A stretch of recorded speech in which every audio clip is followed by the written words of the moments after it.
Do you think the others are making good progress? Hope it's all going smoothly. Oh, hey look! They made it back as well! Flintz! Llama! How did it all go? All is well, thank you. Nefer and Yehoda had to stay at the curatorium to wrap things up, so they won't be joining us for now. I ran into Miss Nefer and Miss Aino on the way back. Their work is still in progress, so I suspect they won't be back for a while either. You seem rather cheerful today, Mr. Flintz. I certainly am. I achieved what I set out to do and came away with more than I bargained for. Fighting alone can get quite tedious, but I had the good fortune to run into a pair of brave young warriors. We meet again. How have you been? Albedo! What are you doing here? That would be a natural assumption to make.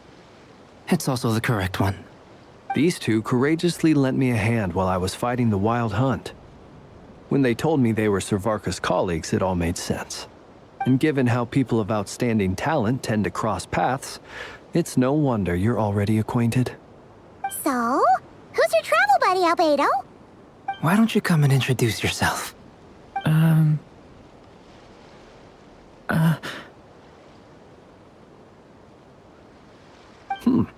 A gentleman of few words, I see. And a rather stern countenance. I presumed you were acquainted with him. Is that not the case? It's nice to meet you. Again. We've technically met before. Wait a sec! You're Minnie Durin! That's right. It's me. I'm glad to see you again. By the way, he says it's okay if you drop the mini. Yeah, I'm not as mini as I used to be. Interesting, isn't it? The first step towards blending into human society appears to be reflecting on whether one's name really reflects who they are. Wow! You look so different! In a good way, of course. It's great to see you looking so healthy. Thank you, Paimon. And although you're as mini as ever, I understand that diminutives don't always convey endearment. I'll be sure to simply call you Paimon as a sign of my great respect for you. Wow! You're such a smooth talker now. Paimon could get used to this. From now on, you may refer to her as your esteemed guide, Paimon. Personally, I think our little Paimon is the perfect size. When people call her Little Paimon, it's just because she's so adorable that they can't help themselves. If that's not a sign of endearment, what is? You're absolutely right, Miss Llama. My brother still has a long road ahead of him when it comes to understanding human relationships. Anyway, speaking of long journeys, didn't Columbina, leave with you? How come she isn't back yet? She's been catching up with old friends. Wouldn't be surprised if she stopped for a cup of tea or 10 on the way back. Uh-oh. People are talking about me. Hope it's nothing negative. Judging from your expressions, I'm guessing it all went well? It's getting crowded here. I'll go grab some chairs. No need. This is a job for an alchemist. I'll whip some up momentarily. Thank you for your hospitality, ladies and gentlemen, but I was merely escorting my friends back. I'll be meeting Sandrone shortly, as we still have some things to discuss. It's been a pleasure, everyone. But this is where I'll say goodbye. We really appreciate your help. Oh, come on. Spare the formalities. I'm just glad I could help out some true friends. I understand. Well, bye for now, Harlequino. Oh, this place is hopping. It's probably a good thing one of us left. Otherwise, we might not fit all these people in. Are you saying we're about to run out of chairs? As a matter of fact, I am. Come on in and see for yourself.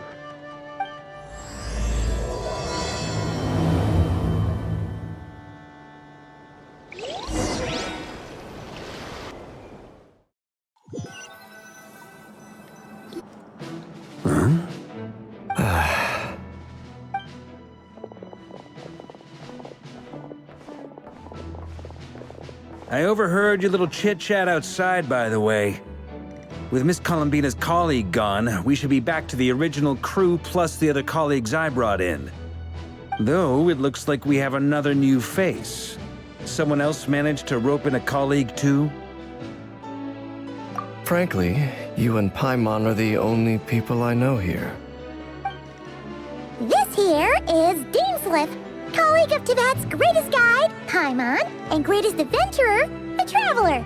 Well, not exactly colleagues, more sort of friends. When someone else jumps in to do the announcing, you know you're speaking to someone important. Let's hear what he has to say. Note to self. Once Paimon knows your name, the rest of the world will soon follow. When he comes looking for us, it's usually something important. Paimon's guessing you've heard about the Wild Hunt, then. From the looks of it, you're about to hold a meeting. If I were to say that the Wild Hunt is our mutual enemy, would that earn me a seat at the table? As the saying goes, the enemy of my enemy is my friend. Mr. Dainsliff, there's a seat with your name on it. Though, I can't promise the same for everyone else. Hey, Albedo, think you can rustle up a couple more chairs? After all this time apart, Grandmaster Varka's first order is to rustle up a couple more chairs. I've missed this. Is he being sarcastic? Hey, he's your brother. Why are you asking us? I've still got a lot to learn about the nuances of human conversation. Trying to decipher Albedo's way of speaking has been like jumping in at the deep end. Oh, good point. Paimon gets you now. Don't sweat it. There are people who go their whole lives without getting the hang of it. You're ahead of the game already.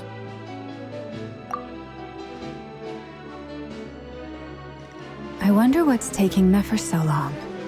Perhaps you should go and check in with her. If anyone can hurry her along, it's you. I just got back from the curatorium. Besides, aren't you curious to see what's taking her so long? Miss Nefer doesn't strike me as the type to share secrets. And since gathering intel is her specialty, I'm guessing she'd prefer to keep her methods confidential. Under such circumstances, would it not be tactless for me to impose? Oh, but it's fine for me to impose. What can I say? You have an unrivaled ability to garner people's affection, Miss Moonchanter. Besides, you have far more in common with her than I do. All right, then. Impressive. She barely fought back at all. I admire your powers of persuasion, my friend. As I'm sure Miss Lauma will realize soon enough, the trick in life is to always pitch in with other people's responsibilities so that you can be selective with your own. Another trick is to simply hide in the background. Spoken like a true sage. Anyway, looks like we've got some time to kill before the meeting. Let's take a little breather, folks. And feel free to chat amongst yourselves. We'll get down to business once the other two arrive.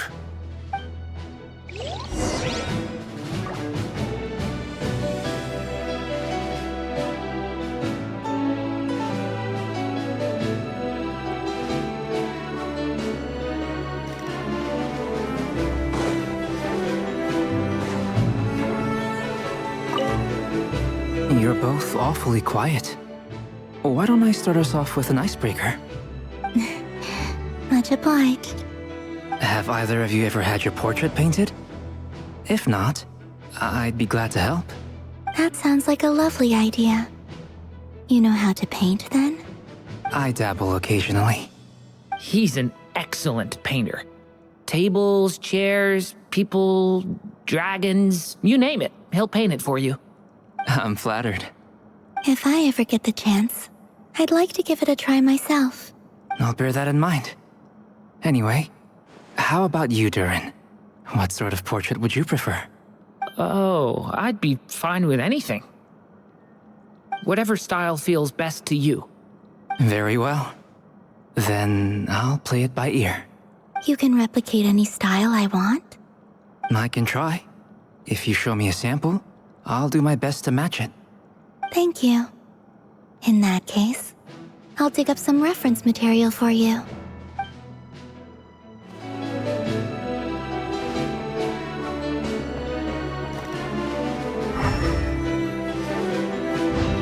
Is there something you'd like to say to me? Yeah! For starters, why'd you just show up here without even giving us a heads up? If you think back to our previous interactions, you may recall that that's hardly out of character for me. You do have a point there. Oh yeah! You'll need to find somewhere to stay the night too, right? Wanna tag along with us? You never know. We might get a group discount. Sure, let's do that. Great! Paimon will handle it! And in return, we can get Dainslift to be our very own personal bodyguard. If that's what you had in mind, you should have said so sooner. I'd be happy to help. Oh, okay then. Paimon was only kidding, but good to know. Anyway, since we're all here together, we might as well watch each other's backs. That's just what friends do, right? Indeed. Thank you.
Truth be told, I can't remember the last time I was in a meeting with so many people.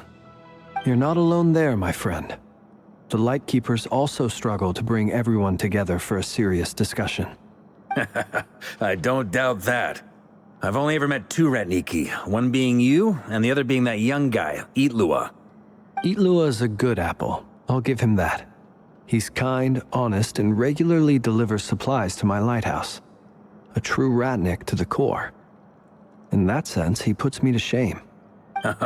So you're what? A fake Ratnik? That's what it sounds like you're saying. But I get the feeling that's not quite what you meant. Come on, why the awkward silence? Sorry. I'm not even gonna bother trying to hide it. You've known all along, haven't you, my friend?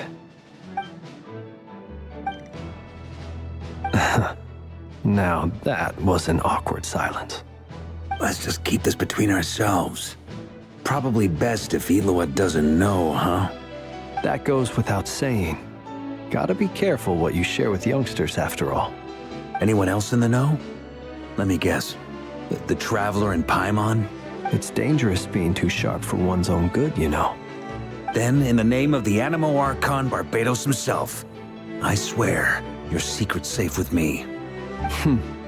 When we went for drinks, you said that you and Barbados were practically best buds.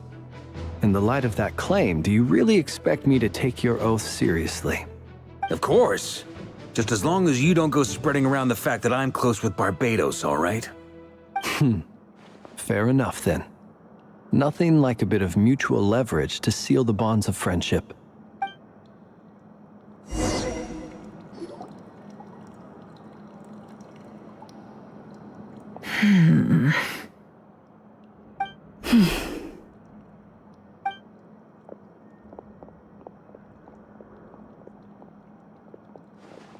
Ah, Miss Nefer. You made it after all.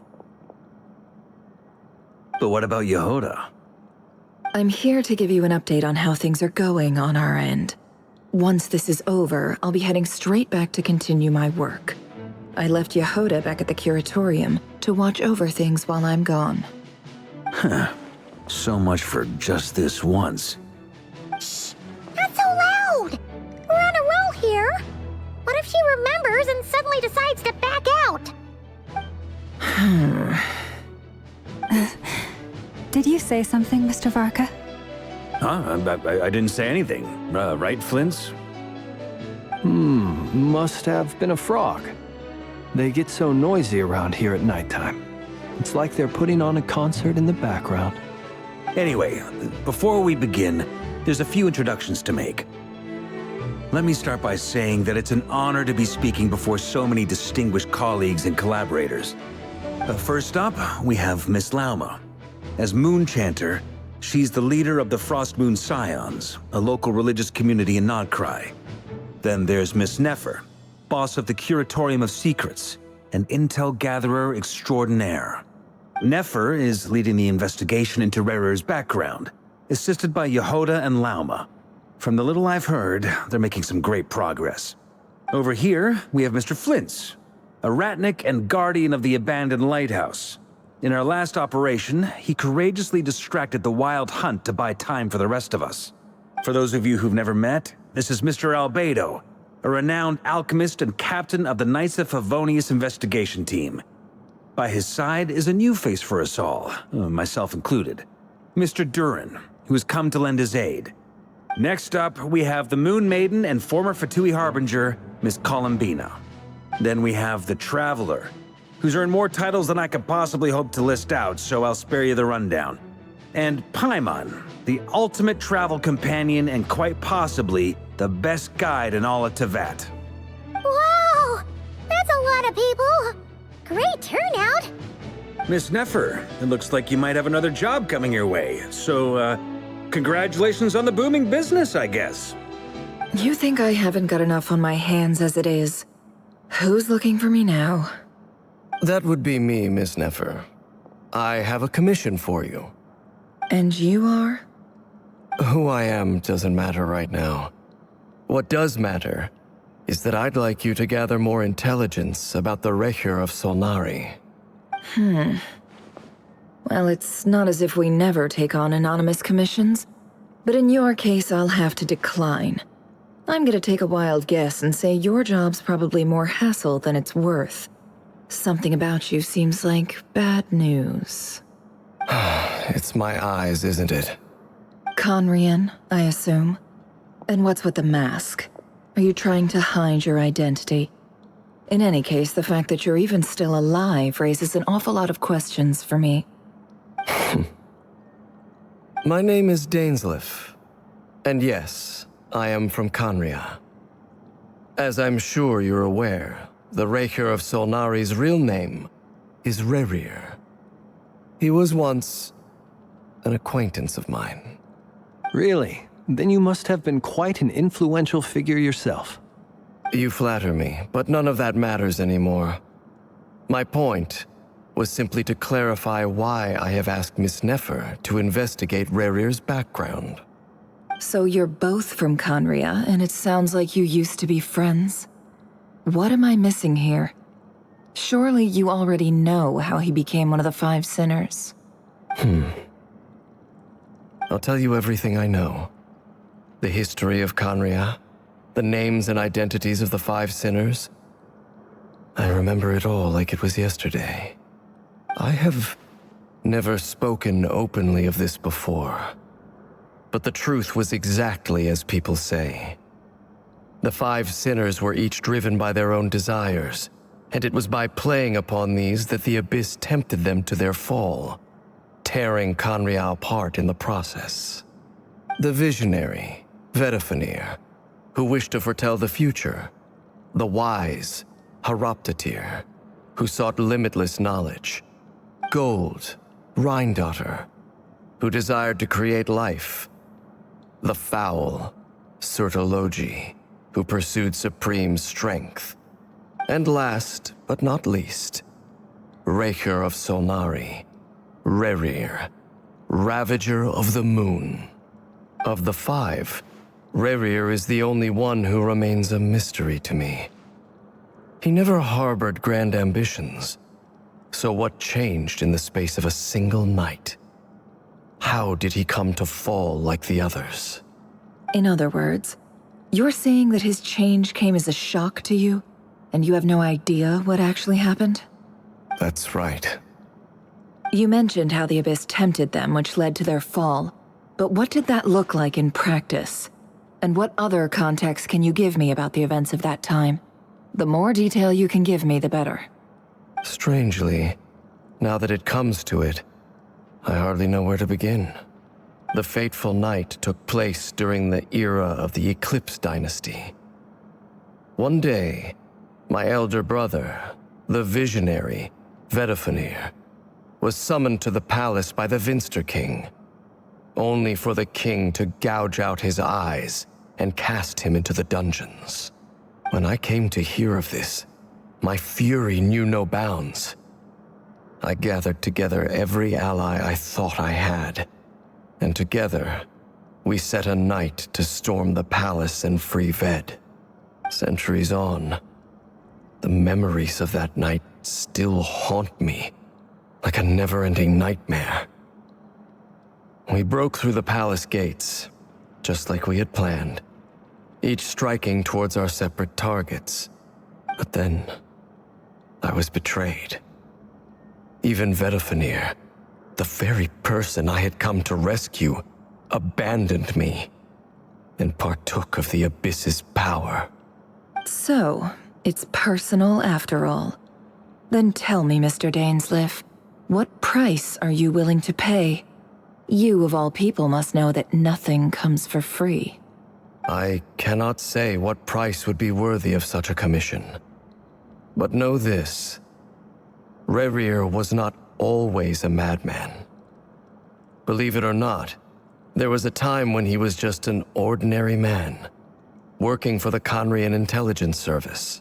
Uncovering the truth of Rerir's past is the only way to unravel this mystery. But before you decide if you will accept my commission, I will tell you more about him. Enough, I hope, to help you plan your next move. Sounds pretty good to me. Feels like we just flagged down a random passerby, only to discover he's actually a master strategist who has a score to settle with our enemy.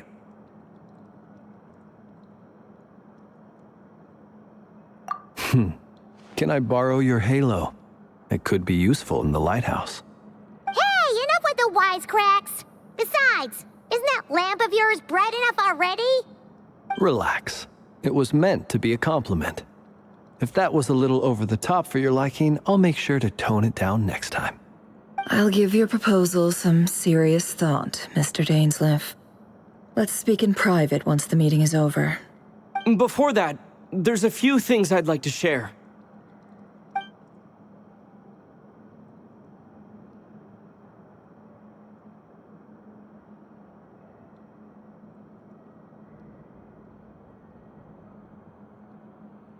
Now that we've united the hearts of the three moons, your power should be greatly enhanced.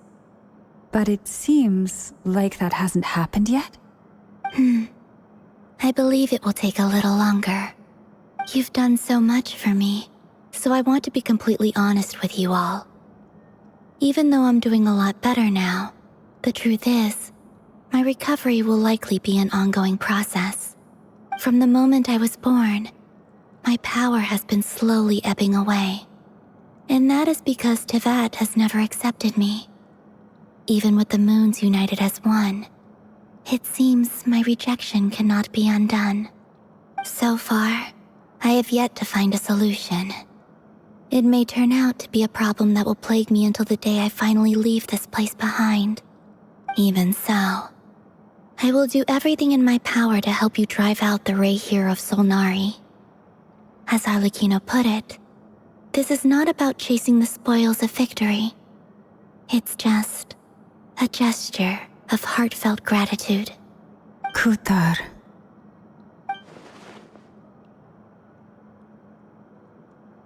defeating the rerir of Solnari will be no easy task. While my strength slowly recovers, we'll also need to gather more intel. Naturally. We should take all the help we can get if we hope to defeat him.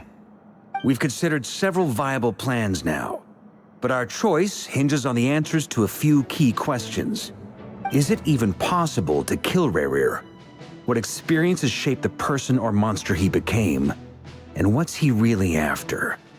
Given Albedo's expertise in alchemy, I think we should leave him to try and answer the first of these questions. Understood. As for the other two, I'm afraid we'll have to count on you again, Miss Nefer. Believe me when I say it's not my wish to burden you.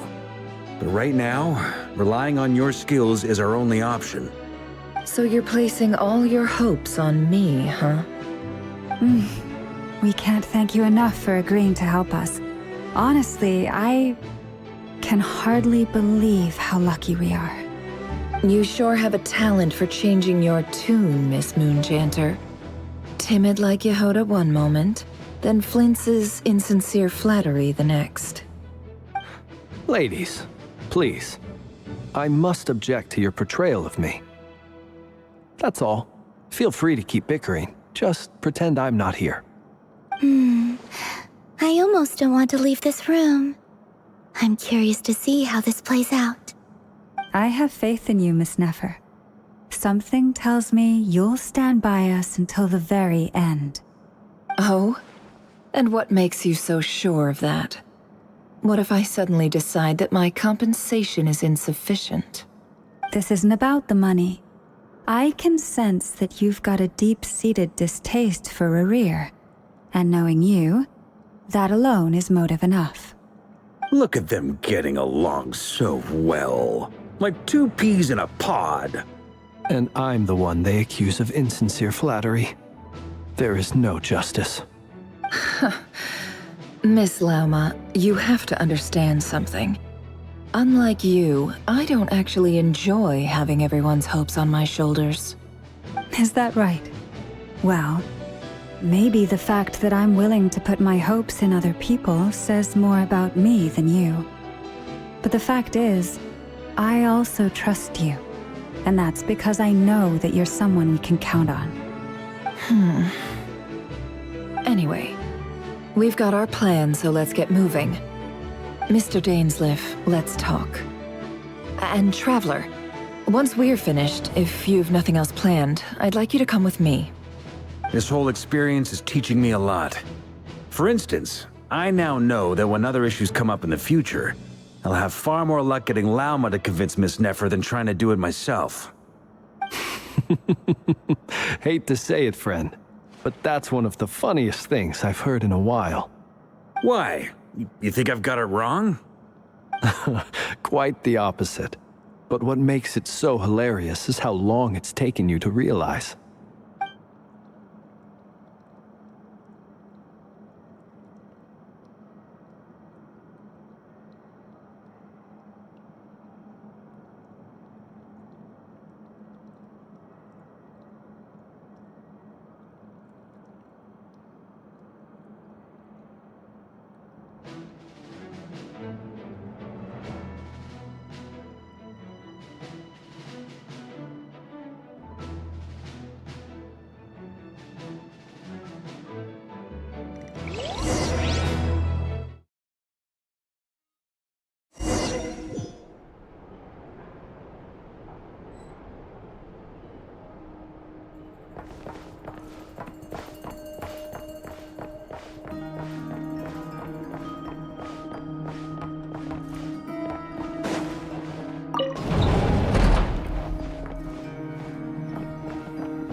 Thank you for waiting. It's okay. We actually used the time to help Dainsleif get a room at the hotel. That's very considerate of you. Now, I trust you share my curiosity about rerir's past, and you seem fairly familiar with Mr. Dainsleif already. We spoke at some length after the meeting. He was the one who suggested I should invite you to join this operation. He feels confident that these secrets will be safe with you. than us, that's for sure. Likewise. I appreciate that you got right on board without interrogating me about why I invited you. It shows that you trust me to explain everything in due course. That's because we know what you're capable of. We appreciate you too, Nefer. You might have been forced to help in the beginning, but this time, it was your choice. That's one way to put it. Another is this, that once a decision's been made, it's set in stone. After that, my only goal is to see it through. Alright, so here's how it is. I'm going to access rerir's thoughts again using my confidential method. Now, I'm sure you've seen things like this before on your travels, so you're surely well aware of how dangerous it can be. The reason I've gathered you all here is to ensure my safety during the proceedings. I plan for us to enter the fragment of his consciousness together, and once inside, I will focus on searching for information. Think of this as a diving expedition into someone's brain. If I'm the diver, you are my safety equipment, tasked with keeping me alive while I'm under the surface. Once the ceremony begins, we will all be spying on privileged information. But in the interests of safety, you must remain absolutely silent at all times. We will discuss our observations after the ceremony has concluded. Lastly, any individuals of a weaker constitution are advised not to partake in the ceremony. In any case, Paimon has her own job to do, which requires staying in the room but not joining the ceremony.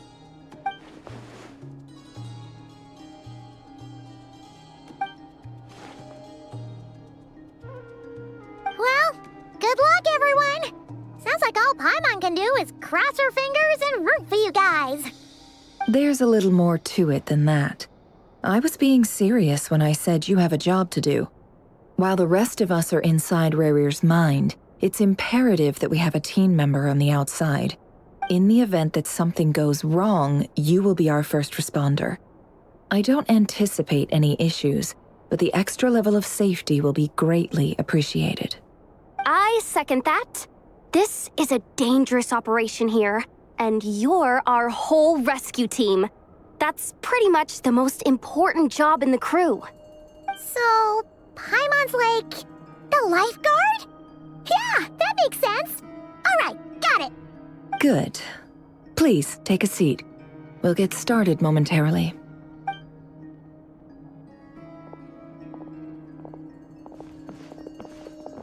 So, did Mr. Dainsliff tell you anything else? He told me that he believes rerir kept some big secrets in his life.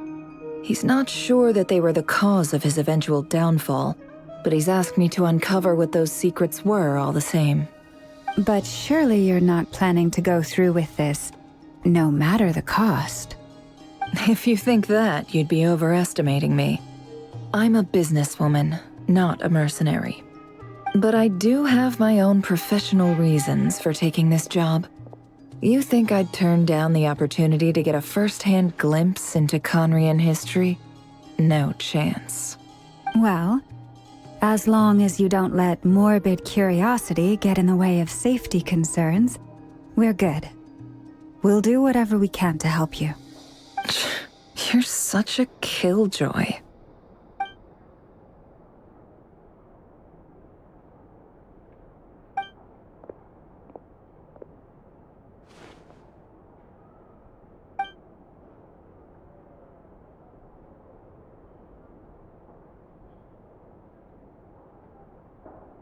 All right, I'm good to go. All set over here, too. Promise, Paimon, you'll be extra careful. All right. Let your whole body relax. We're about to begin. Close your eyes.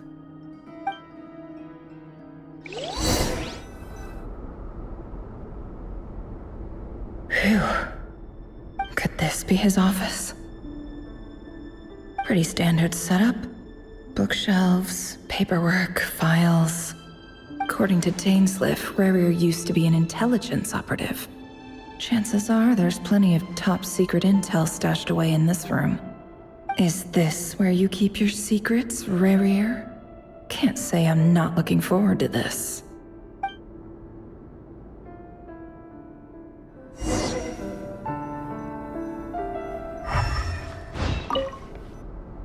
A file tucked inside a folder. The title reads, Dear Breakfast Shop Owner. It's a list of names. But at this stage, I have no idea who any of them even are.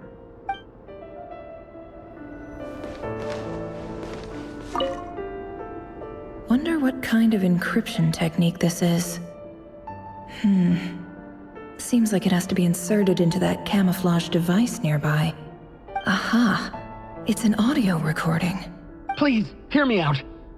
I can't shake this feeling that someone's been spying on our house. No, I'm not being paranoid. It's true. I saw someone dressed in all black. It was a couple of days back, but that was on another street, not near my house. I swear, I know what I saw. There's a note in the margin. Surveillance of the Run-Farther residence has concluded. We apprehended the target and filed the mission report last night. Could the voice in the recording belong to one of rerir's targets?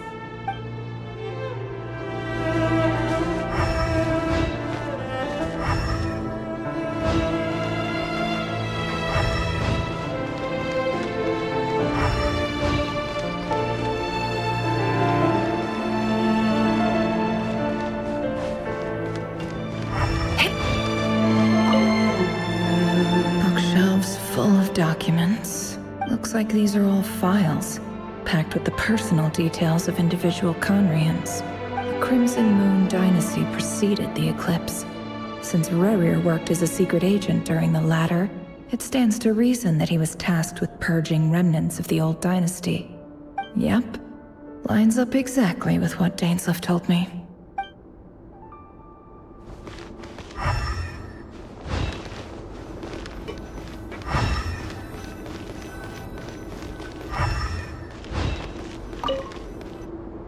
A box containing a ring inlaid with a precious gem. Must be for his girlfriend.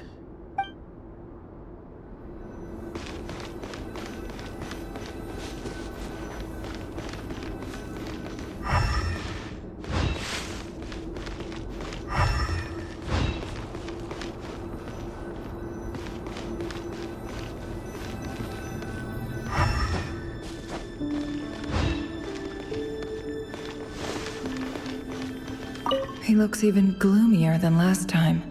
I wonder what's changed.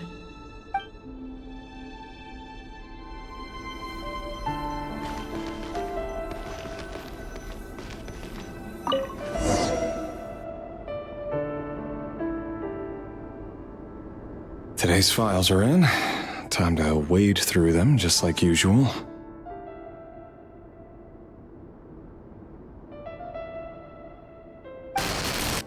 Male, 51. Occupation, cook. Confirmed Crimson Moon descendant. Has maintained frequent contact with other descendants over the past year. Poses a threat to the dynasty. Neutralized on...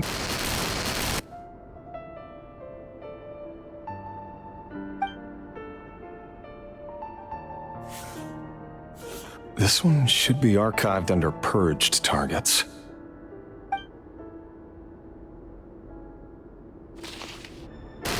Female, 23.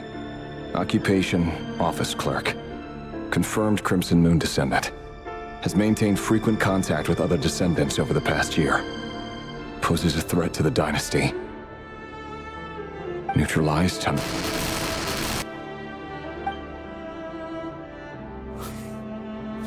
Another one for purged targets. Sounds like she was that other man's daughter. Never mind. What's it got to do with me?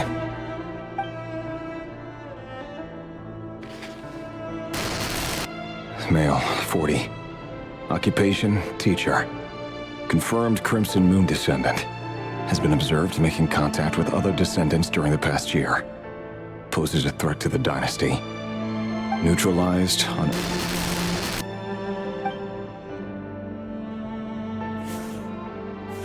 Just another nobody for the archive.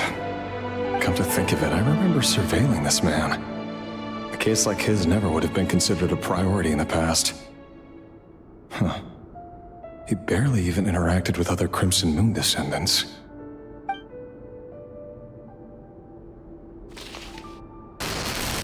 Female, 16. Occupation, none. Orphan and confirmed Crimson Moon descendant. Has been observed making contact with other descendants during the past year. Poses a threat to the dynasty. Neutralized on...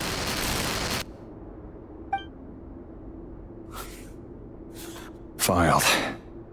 I have no recollection of this girl. None whatsoever. She doesn't seem to be anyone important, but then again, how many of them really are?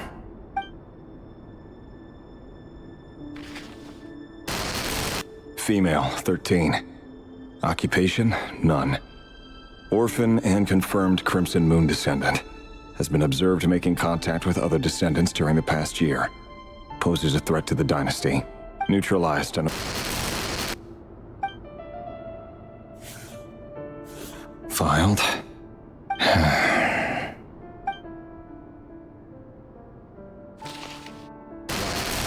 Male, 11. Occupation, none. Orphan and confirmed Crimson Moon descendant. Has not been observed making any contact with other descendants during the past year. Poses a threat to the dynasty. Neutralized and...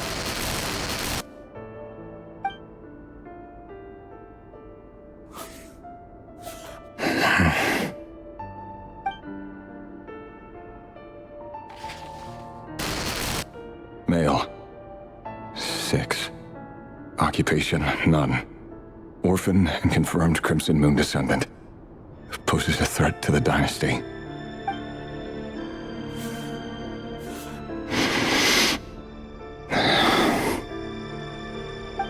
It's funny, isn't it? Your job is becoming both harder and easier at the same time, depending on how you look at it. Sooner or later, the Crimson Moon descendants will be completely wiped out. But as their numbers dwindle, they become harder and harder to track down. That's not how it is. Fortunately, however, most of the able-bodied adults have already been taken care of. The remaining weaklings will be increasingly easy to deal with. No! No. My job is to ensure the survival of the Eclipse Dynasty. And the only way to do that is by eliminating any and all potential threats. It's a perfectly legitimate line. Every single one of my colleagues can attest to my fairness. And if my friends were aware of the facts, I know they'd back me up too. Assuming, of course, that they were aware of all the facts.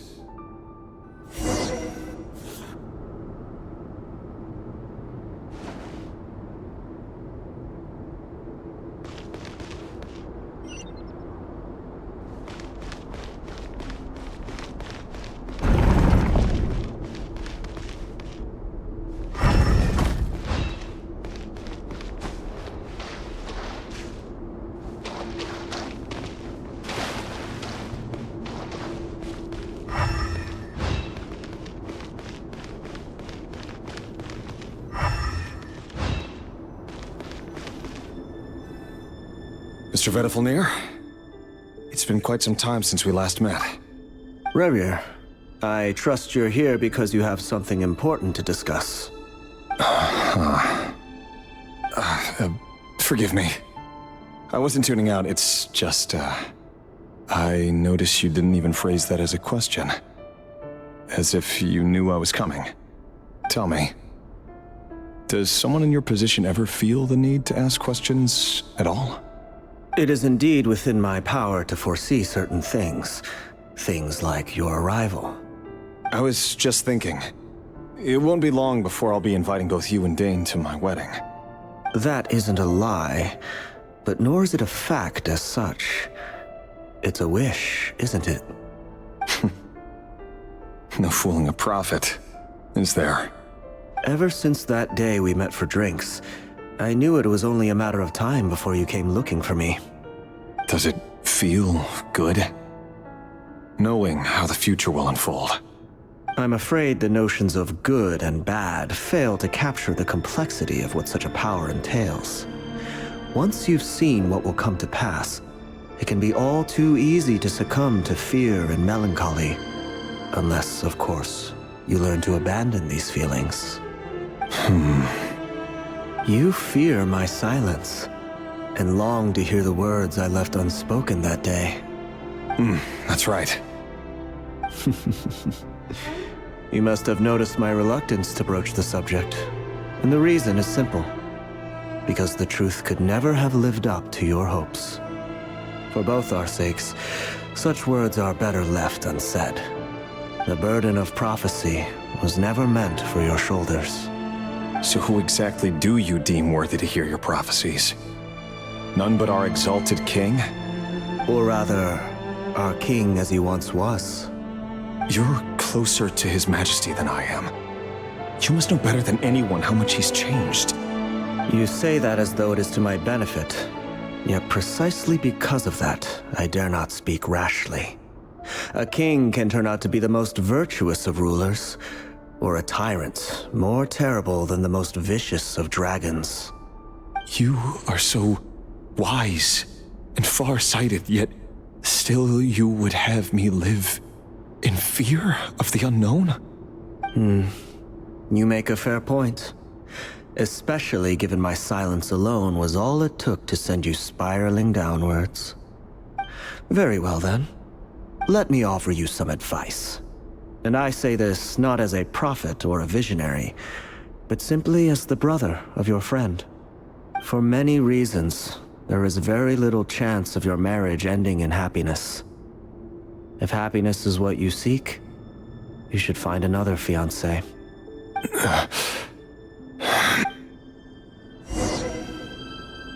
Hold on. There's that same black fog again. Could this memory belong to Thelindis? Guess I better tread carefully.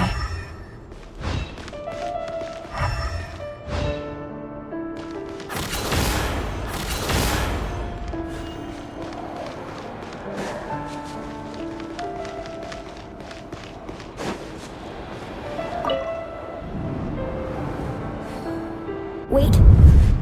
Hear me out. This time we finally got a clear look at his face and learned his true identity. His name is rerir, and he claims to be one of the king's guards. What did you say? A cruel irony, isn't it? The man you're set to marry leads a double life as a brutal executioner. Why are you telling me all of this now? Simple. It's because I want you to kill him. You are the only person he would never suspect. No, absolutely not. I would never dream of doing such a despicable thing. So you'll just stand by and watch him slaughter us to the last? Do not forget that the blood of the Crimson Moon flows in your veins too. The blood of the Crimson Moon? What does that matter now? The dynasty has long been dead and gone. You think that alone is reason enough for me to throw away everything I have? Why wouldn't it be? You two were once a child of the Crimson Moon, just like me. Don't tell me you've never felt so much as a flicker of fury for the way we were trampled into the dust. As long as you promise to abandon this pipe dream of restoring your dynasty, I can try to persuade him. Or have him persuade the Vinster King.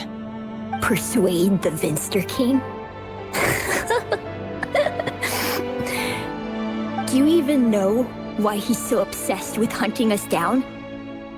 Why he keeps trying to force us to hand over our secrets over and over again? Or why we refuse to give up on restoring the dynasty? The Vinster King.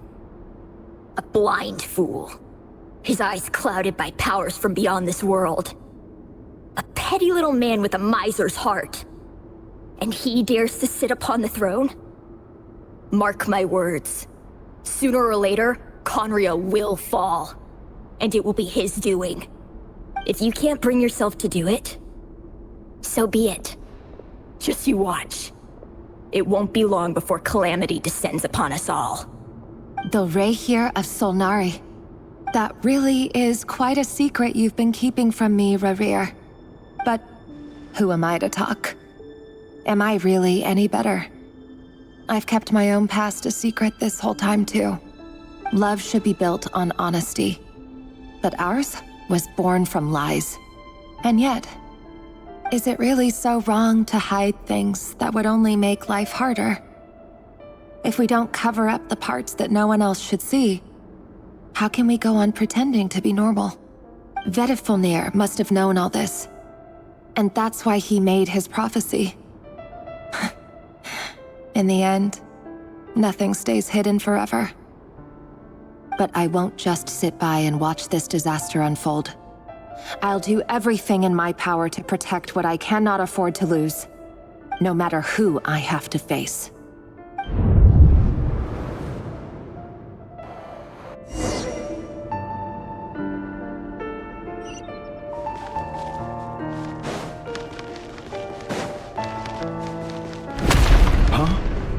Was that rerir who just walked past the window? Doesn't it give you the chills that he still takes the same road to work every day? As if nothing ever happened. Those people at the deli. Enough already. They're clearly pretty taken by their own disguises, so just smile and play along. Pull the rug from under beasts like that, and you'll risk having your throat torn out. Deli? Oh. They're talking about those people from the opposition. Right. I'd almost forgotten they used to run a deli. People of no consequence always vanish so easily. And no one even remembers them.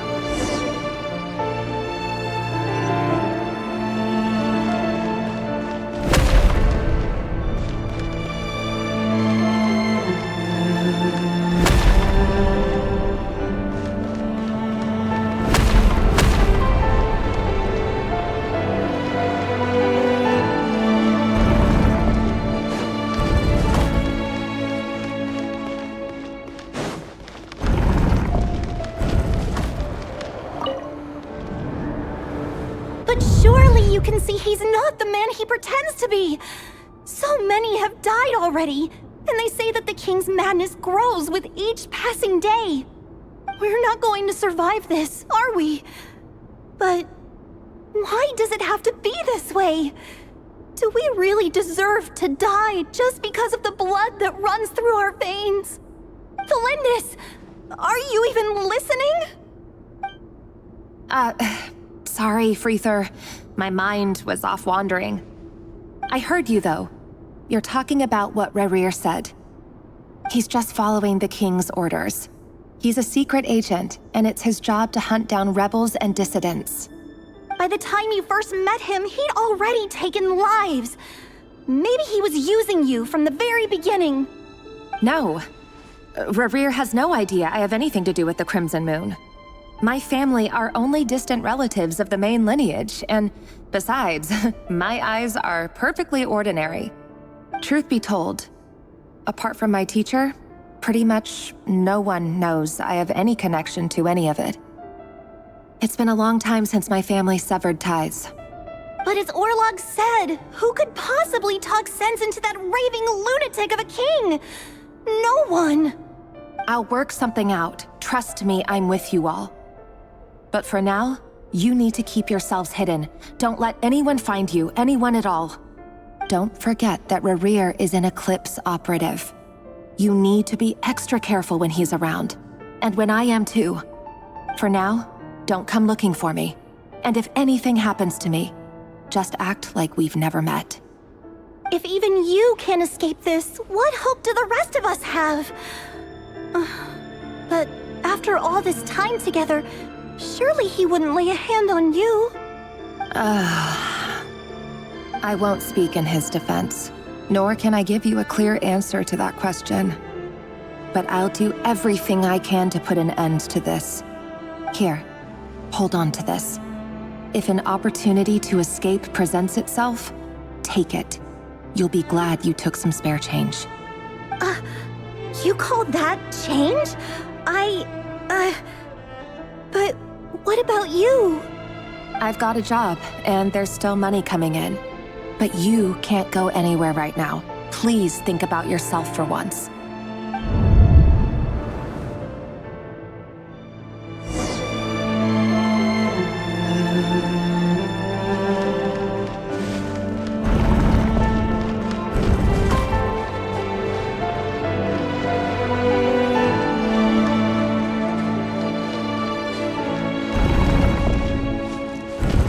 Another day, another round of assassination training. Training ground is just beyond this hidden passageway. When you kill a person, doesn't it bother you when you end up covered in their blood? Why would it? Aren't we all just walking blood bags? But not everyone is accustomed to hunting down others like prey. You've been a hunter for so long now, you seem to have forgotten that most people don't just go around killing one another. Leave me alone.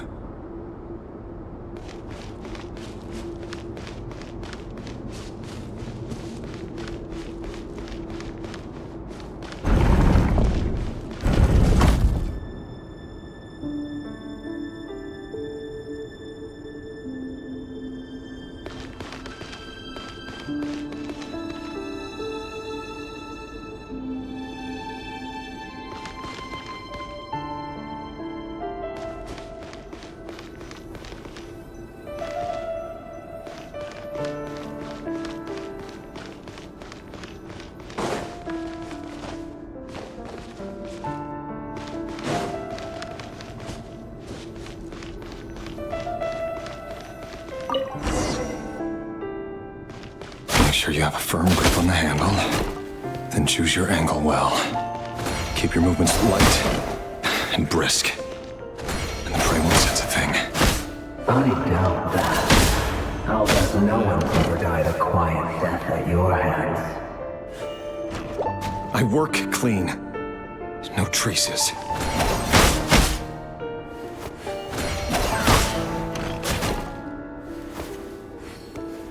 It all adds up. That doesn't make it open and above board, though. The thing just happens to be right now. What if something doesn't? That won't happen. What's changed? Ever since he fell under the spell of that power. In the beginning, he only had you take out a handful of the guilty. Now... The ones I've dealt with have always been guilty. And I've carried out my work flawlessly.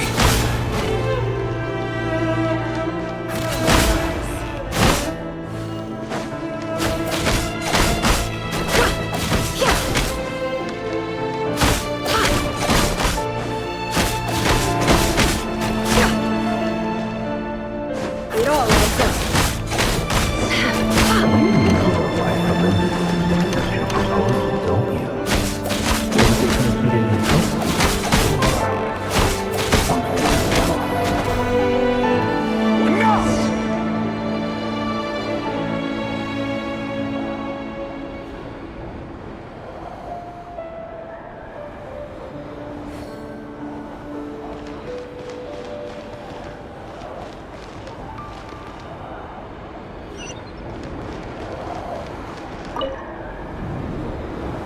Delindis, do you still remember Orlog?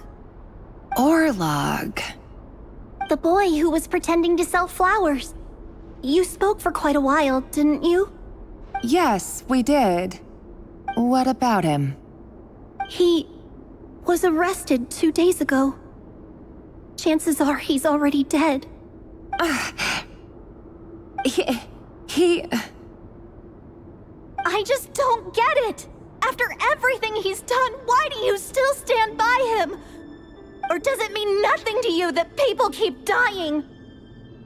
No, that's not... Just hear me out. I need to go now, Thelindis. They're looking for us.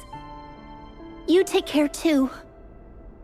If you ever need a place to hide, come find us.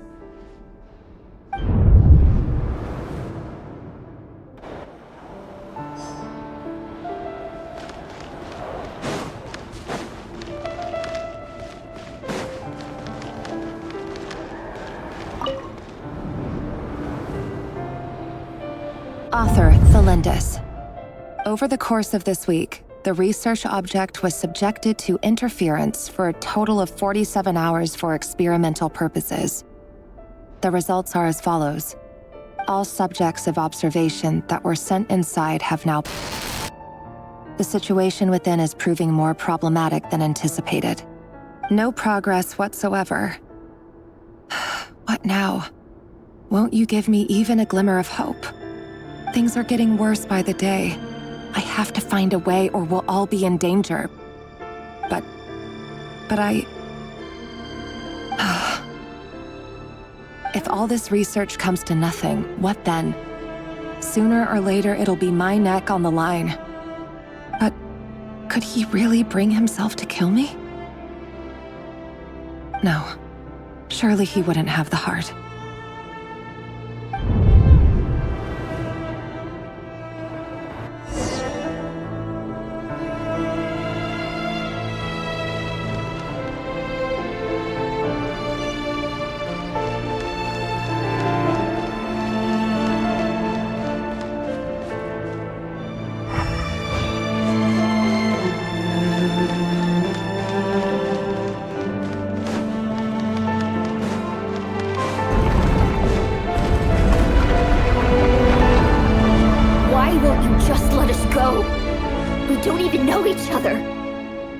All we want is to live ordinary, peaceful lives. You want to live?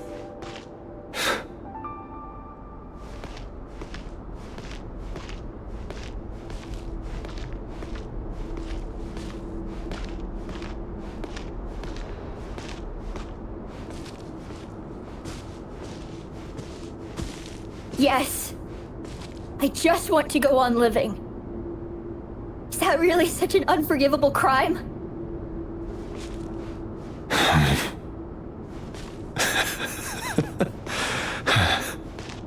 You want to go on living. I want to keep living too. To keep living forever. That's why I have no choice but to continue on the path I'm on. If only some savior would suddenly swoop down and change the way the world is. Too bad that's not going to happen.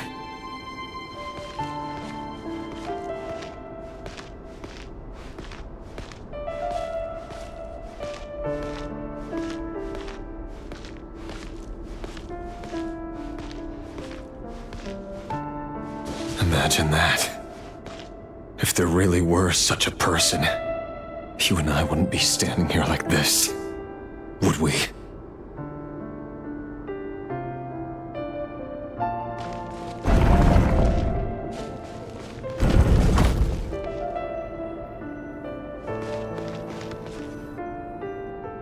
Today's files are in. Time to wade through them just like usual. No, I don't get tired of it. It's my job. And not only am I lucky to have it, I'm good at it too.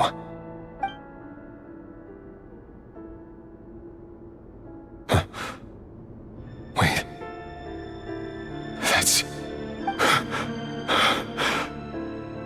Thelindis?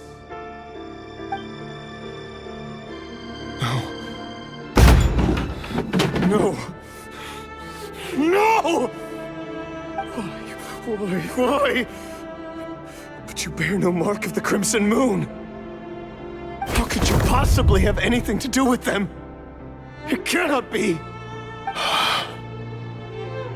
A diluted bloodline. Carefully concealed. I see it now. You've been living in the shadows just like me. What a fool I've been. Numbing myself with talk of justice. Even imagining my friends would back me up. But in the end, Irminsul. Finster King! How far are you going to take this? From the direct bloodline to secondary offshoots? And then what? Today it's the descendants of the Crimson Moon. Who will it be tomorrow? Will you not rest until everyone down here is dead? No. This cannot go on. This is where it ends.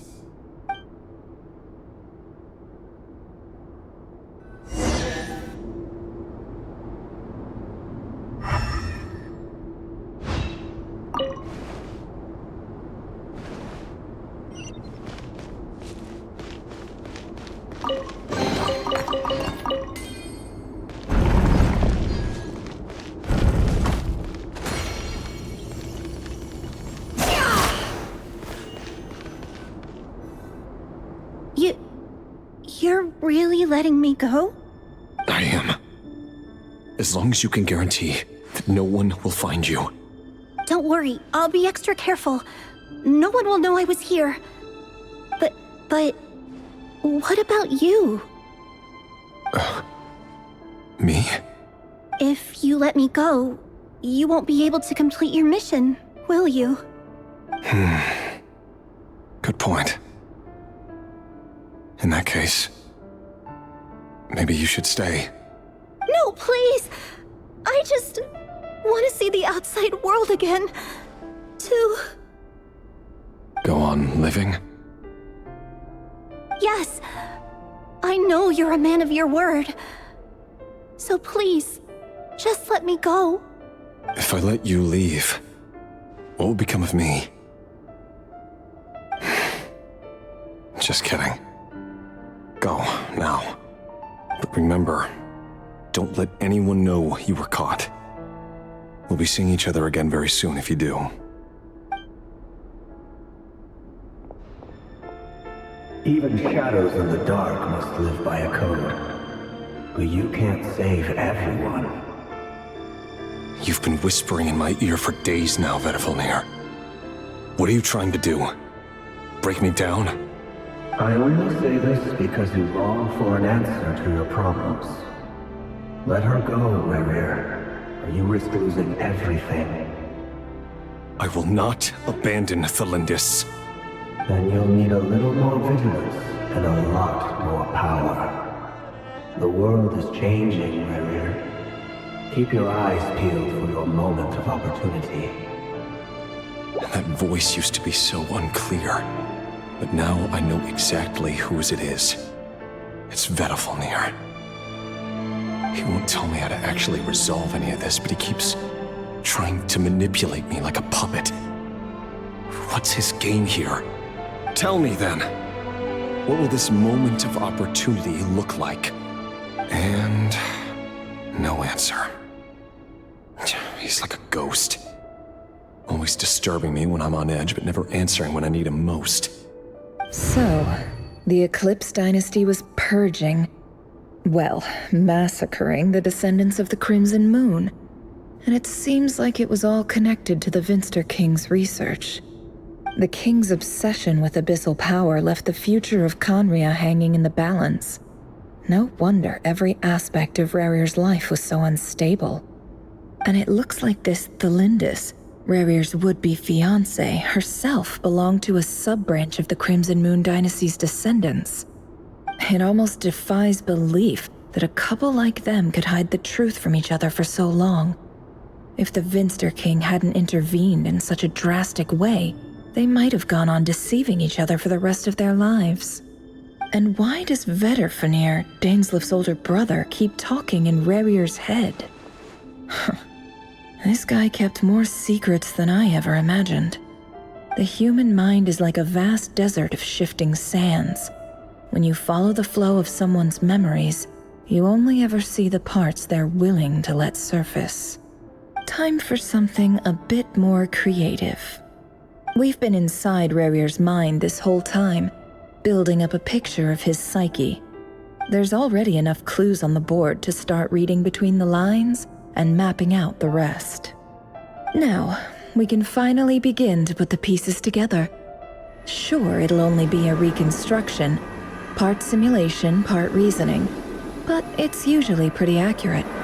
Once we've built up a cognitive profile, we just need to cross-check the logic behind his actions.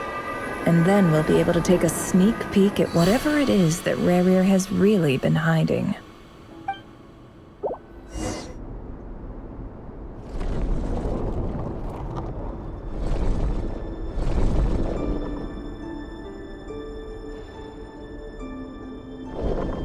Rerir, are you there?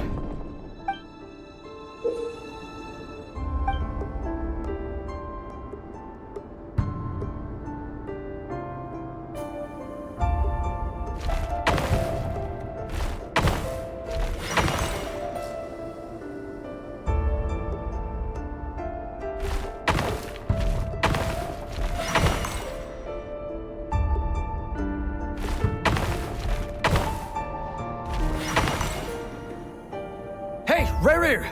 Come out, it's urgent! Dane? What's wrong? Quick, come with me. I'll explain everything once we've met up with the others. Okay. I'll come. But the Lindis is still over at the Universitas. I'll need to leave her a note. All right then, but make it quick. I've never seen Dane so worked up before. Whatever this is, it must be big trouble.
Well, this is a nice change, meeting you all at this hour. When men and women of ambition can speak face to face in broad daylight, I say that's a big step forward for our dear Conria. Don't be ridiculous. We do not fear the day. Why would we seek refuge in the night? You might ask your blade that same question. I'm told it prefers the cover of darkness. The word on the street is that Sir Elegy only strikes when he has an unfair advantage. But that is patently false. I see you're missing an arm and a leg. Surely only a fair fight could explain that. If this is your way of offering me replacement limbs, believe me, I'll take them. Oh, we can certainly discuss that. With bioalchemy, anything is possible. Assuming I have your full support in my research. Lunatic. Robtatir, what brings you here? Why, Dainsleif, of course. He invited me. Please, cast aside your apprehensions, Miss Rhindaughter. Whatever the rumors may say, I am but a humble servant of the king, and I can assure you he affords me no greater convenience than he does you. Well, the Universitas Magistrorum won't stop fawning over you. So at least some of the rumors must be true. You're clearly doing well for yourself, so drop the humble servant act. It endears you to no one. You're president of the Universitas Magistrorum, the chief royal mage known as the Wise by royal appointment, and by far the most favored among the 4 pillars of Conria. Vice President Veit doesn't even try to hide his envy when he sees you. My success is the product of hard work and good luck. It's as simple as that. Were the king not such an extremist, I hardly think I would have received a senior post at my age. Of course, no job is without its gripes. Serving a king like ours can be a challenging task, as I'm sure you can imagine. And as for Efterveit, in missing out on the presidency, he's dodged a mountain of stress. Like everything else in life, it comes with pros and cons. You're all here. I apologize for the short notice, but it was an emergency.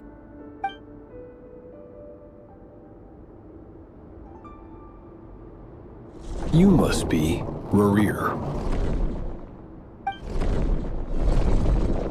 Mr. Elegy. Yes, I handled your case file during your sentencing. Nothing personal, of course. I'm pleasantly surprised that you remember me. You're clearly a person of substance if you've been invited here. But Dainsleif, you'd better have a very good reason for convening this little gathering. It's my brother, Vedafenir. After he spoke at the court this morning, the king was so infuriated by his words that he had him blinded in both eyes and thrown in prison. Vedafulnir in prison? Strange. I thought the king trusted him and Horoptatyr more than anyone else in the world. Does this mean the king's circle of trust just got even smaller? It has nothing to do with trust. It's about what the king wants, which is as clear as day to anyone paying attention. I simply appease him, because it's in the best interests of the Universitas Magistrorum. And also because you're slimy. Vedafulnir, perhaps less so. But still, a visionless visionary? It rather inclines me to think that qualifications are not what get you ahead in Conria. Do you honestly think this is an important discussion to be having right now? Dane, what are you planning to do? Rescue Vedafulnir, I assume. Correct. It will mean storming the palace by force. Tonight. I need all of you on my side. That's far too dangerous. And don't forget, Dainsleif, you're captain of the Royal Guard. You swore an oath to the throne.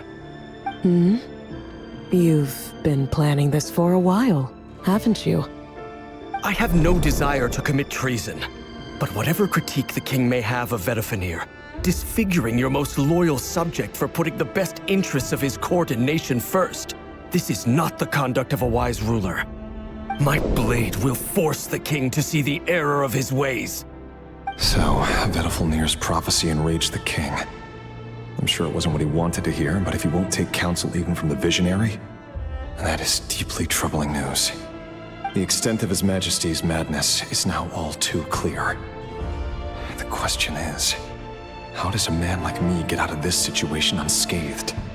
You have noble ambitions, Dane, but I'm afraid they don't do much for a guy like me. I'm not interested in saving the world. All I want is a letter of pardon. A letter of pardon? For whom? Thalindis? The chances of the Vinster King issuing a pardon for anyone connected to the Crimson Moon seem vanishingly slim.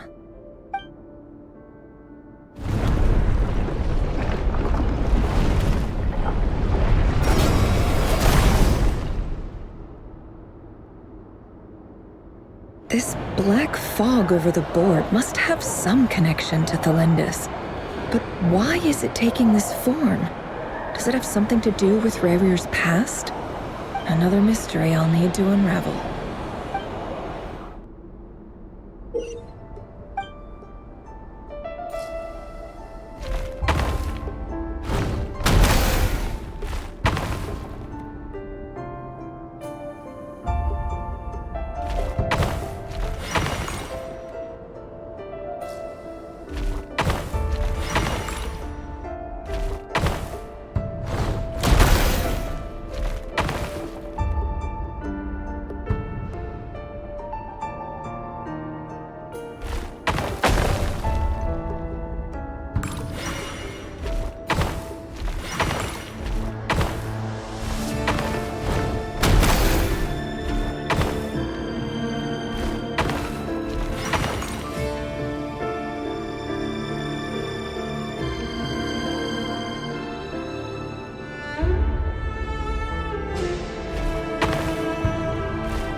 Author Thalindis. Over the course of this week, the research object was subjected to interference for a total of 60 hours for experimental purposes. The results are as follows. Research dating back to the Crimson Moon dynasty has established 2 points regarding moon marrow. Firstly, its origins have something to do with a god's power. Secondly, it serves as a portal to an as-yet indeterminate location. Moon marrow can thus be defined as a spatial gateway. However, there are a number of hurdles to overcome before we can answer the question of where it leads to.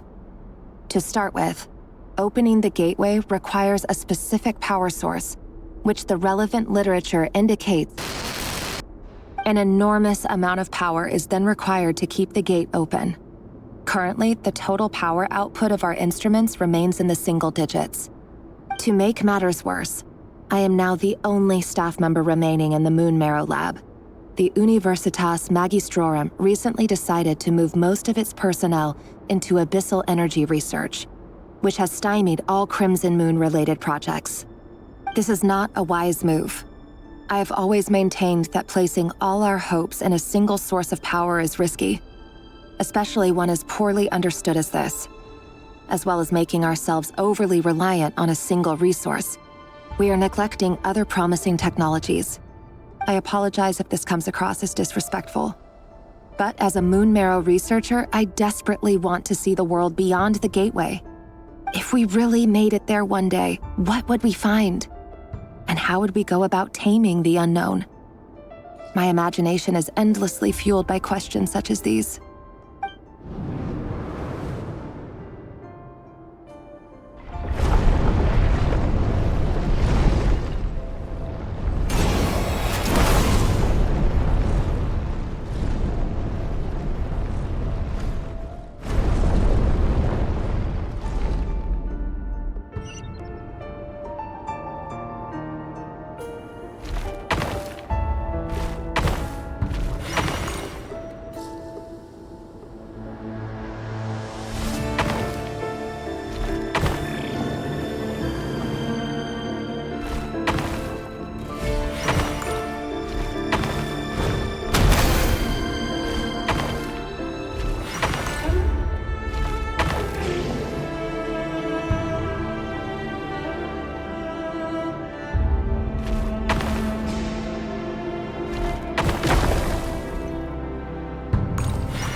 This is for you.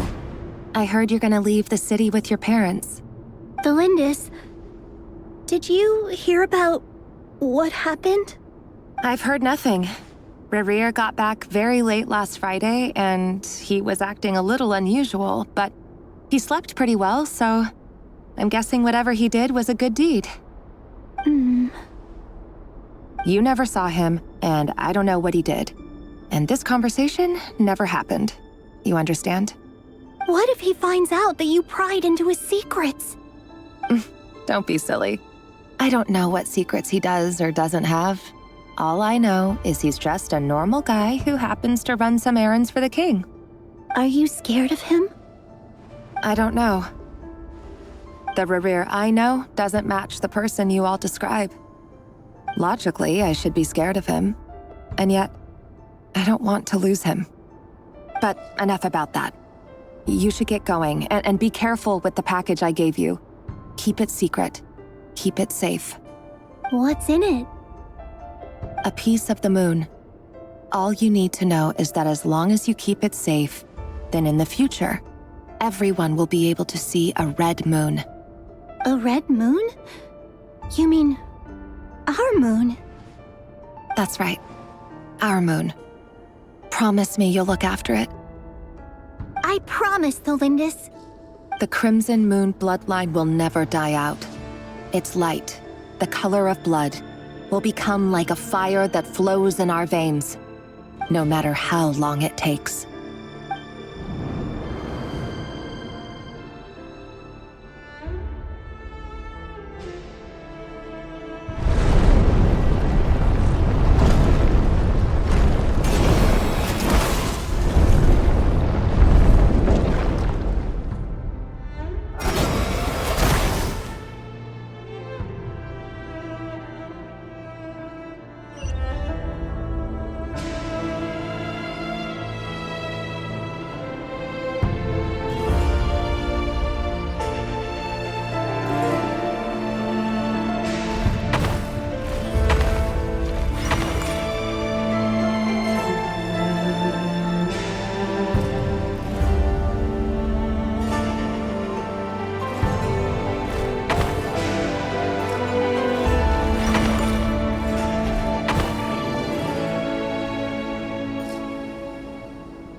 Hurry, everyone, and stick to the plan. Sir Dainsleif, what are you? Is this treason? You know what happens to those who betray the throne. Please, don't do this! It is the king himself who has betrayed the throne.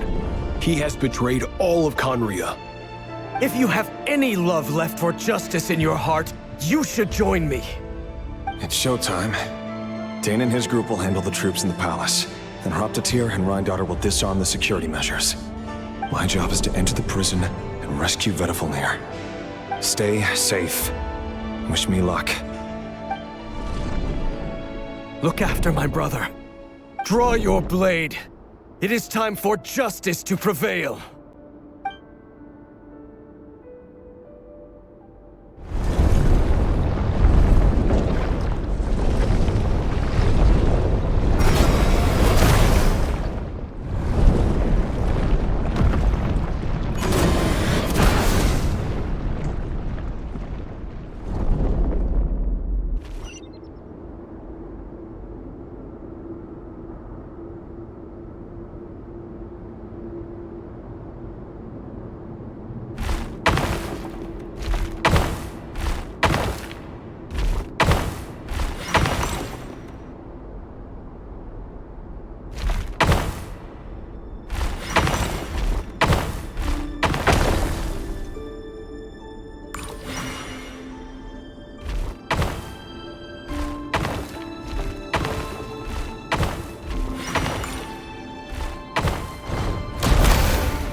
And the smell is abominable.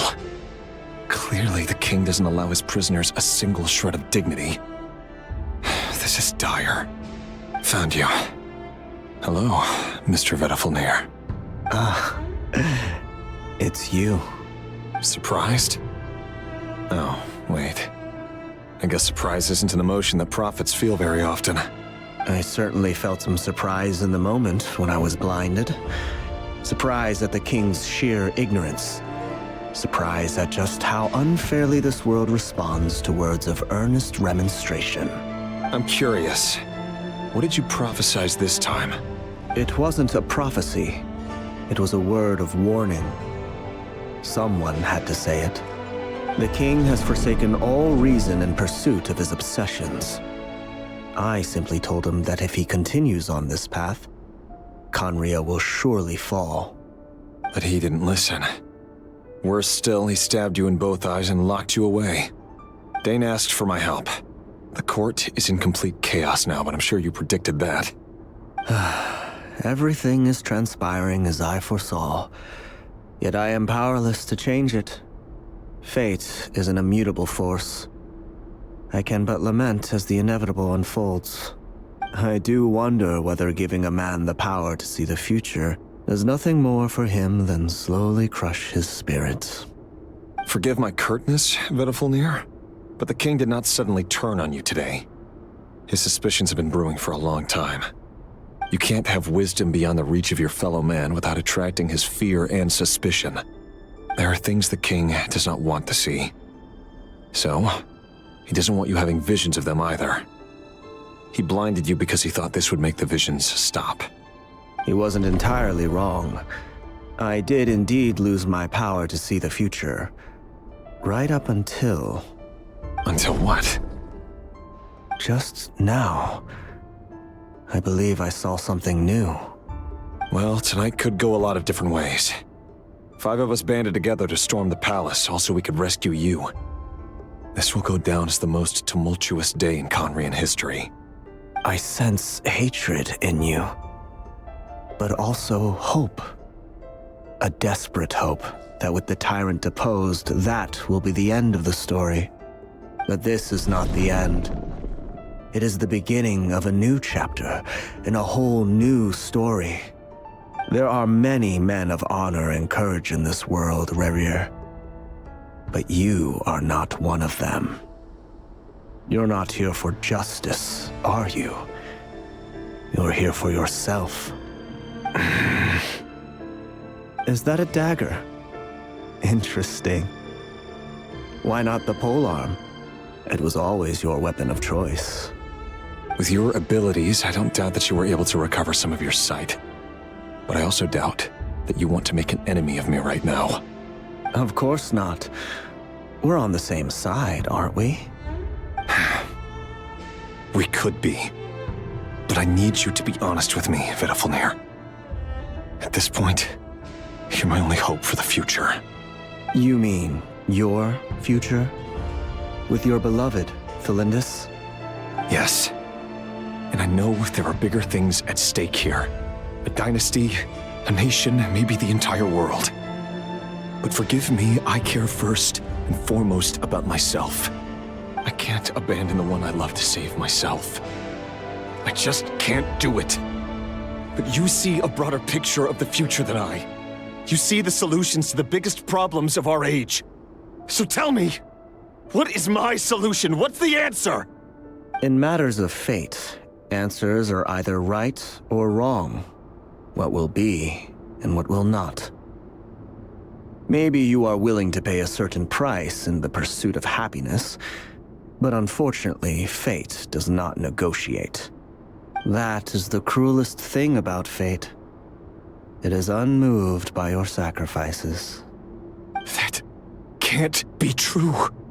I know it's your voice that I keep hearing in my head, urging me to see how the world is changing, to seek more power, so I can protect the things I love. You show me disaster, but you won't show me how to avoid it? Why? Why are you doing all this? My voice. In your head.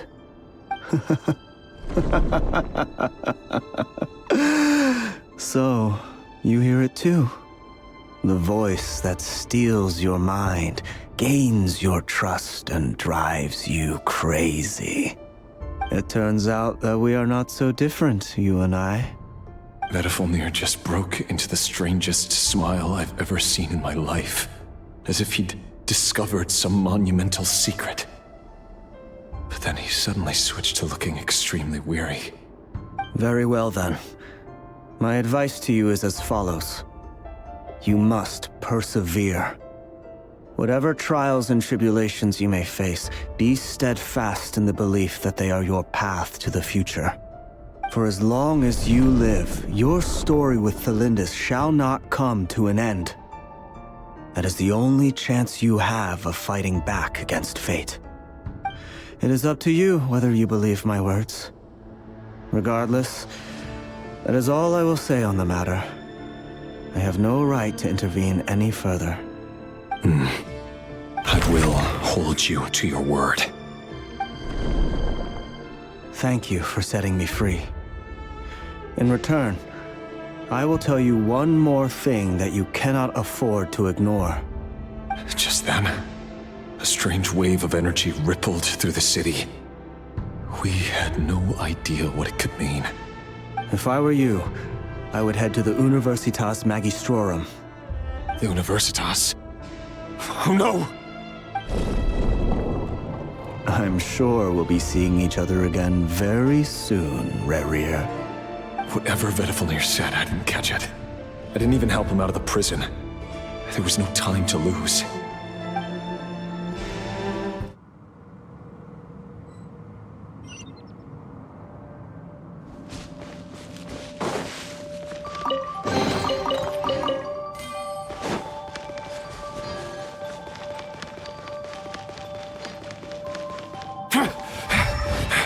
Monsters? Is this Rheindarter's doing? Or the Universitas Magistrorum? Out of my way!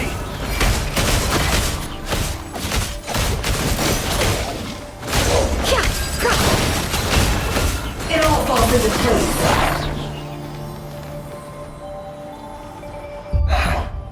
The Universitas. That reminds me of a rumor I once heard. Allegedly, the king installed secret mechanisms in the palace and around the city. No one knows where they are or what kind of power they hold. But if they were ever going to activate, it would probably be on a night like tonight. Help! Hold on! Don't let them anywhere near you! Save me! I can't! Ah! That sounded like an explosion. So, the rumor is true? The king really went through with it. What other means does the king have at his disposal? They must run on power from the Abyss. And given it's a major center of Abyss research, anyone over at the Universitas will be in grave danger. I have to hurry!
It all adds up.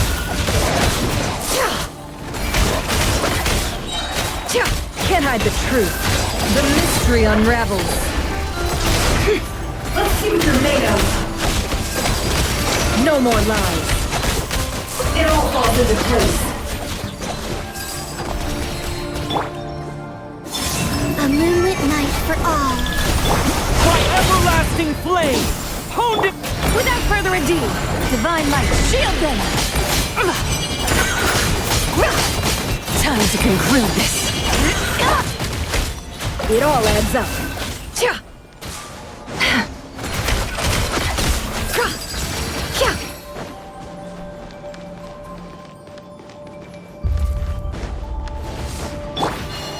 Surge. Can't hide the truth. Seek within.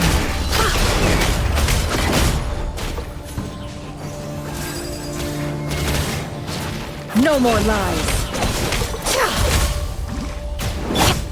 3 moons converge. Time to ignite. Lofty wisdom will show us the way!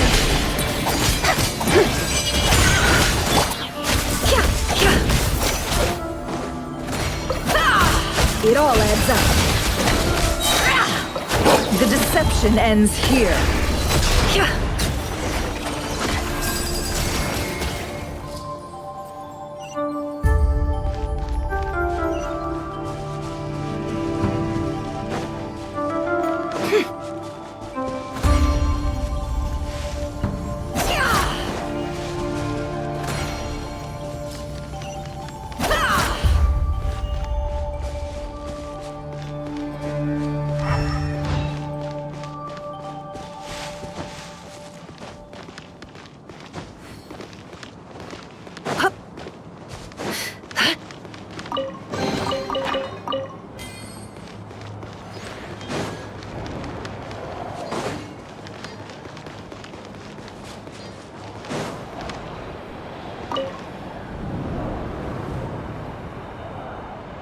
Monsters! At the Universitas Magistrorum? Why now? Oh no! They're coming! It's no use. The table won't hold out much longer. The weapons. Where are the weapons? Of course. All the lab equipment was upgraded after the inspection last week, but the new weapons haven't been allocated yet. I'm done for. Is anyone there? I need help!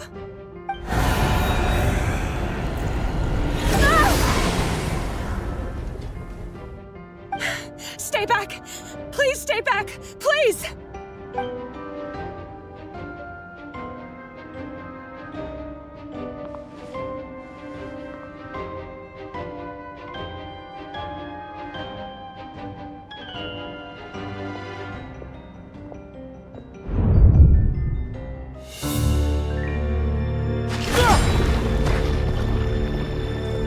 What's that? rerir! So the rumors about your work are true. What? No! Listen, something happened at the palace tonight. We have to leave! You don't need to lie to me anymore. What do you mean? I know why you're worried, and I will respect the decision you've made. But it's okay, because I found a solution. I know how to end all this. You can have it back. The normal life you so desire. But until then, I'm afraid our wedding will have to wait. Celindus? No, don't do it! Celindus! Celindus!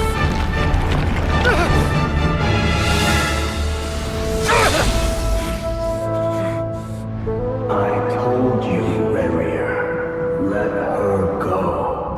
You will find someone better. No! I won't do it! I have to save her! By what means exactly? A lowly pawn. You lack the power and the strength of will. Do you know a way? Tell me! Come to the palace. Join us.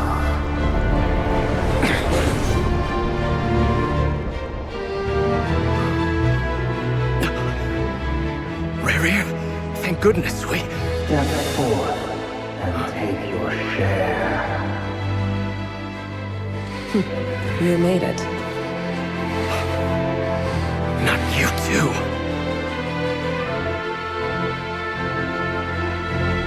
Hatred or grief, despair or desire. We all have our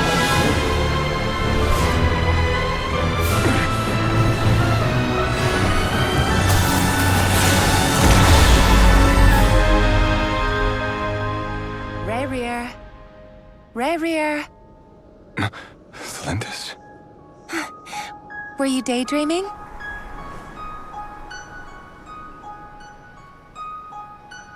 You still remember, Rerir? That question you asked me a couple of weeks ago? Oh. You mean the proposal? Yeah. I'm wondering, where do you think would be a good place to discuss it? Maybe in the garden? Or were you thinking a fancy restaurant? It's your choice.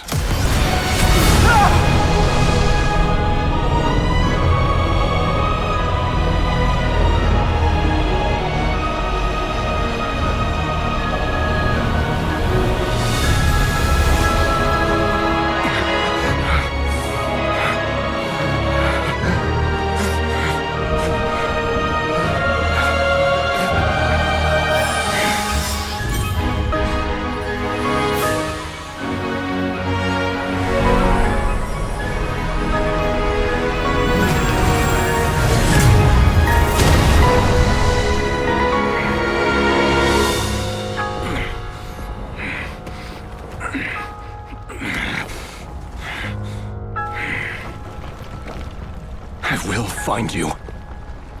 And then, you can give me your answer.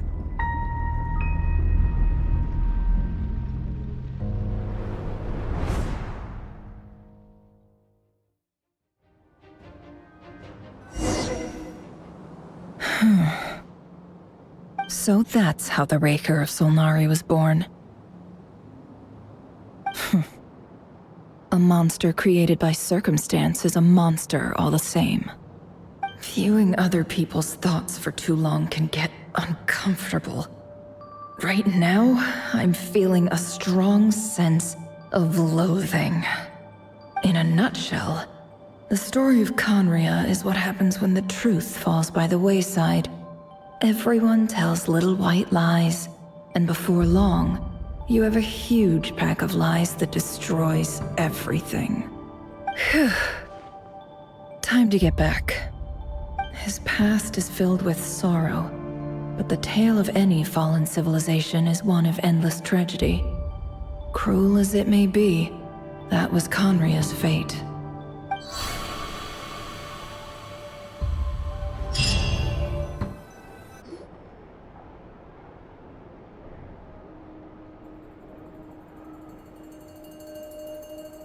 Everyone, I'm back. Can I get a standing ovation? Nefer! How are you holding up? Feeling okay? She's fine. Boss is a pro. Yes, I'm fine. You will have seen the events of Rerir's life through my thoughts. It's now clear that he is just a regular nobody, driven by personal tragedy, as he said himself. I mostly agree. There's only so much we can know about him from his memories alone, but they did give us a clear glimpse into his life in Conria. However, I would not consider rerir to be a nobody. He was deeply involved in the events of that era. Yet, when the catastrophe of a generation strikes, nobody is safe. Sounds to me like you're speaking in riddles again. Is this you urging me not to abandon the people of Nodcry in their hour of need? That's not what I meant. Although I do hope you choose to remain a part of the plan. Without you, the mission ahead will be all but impossible.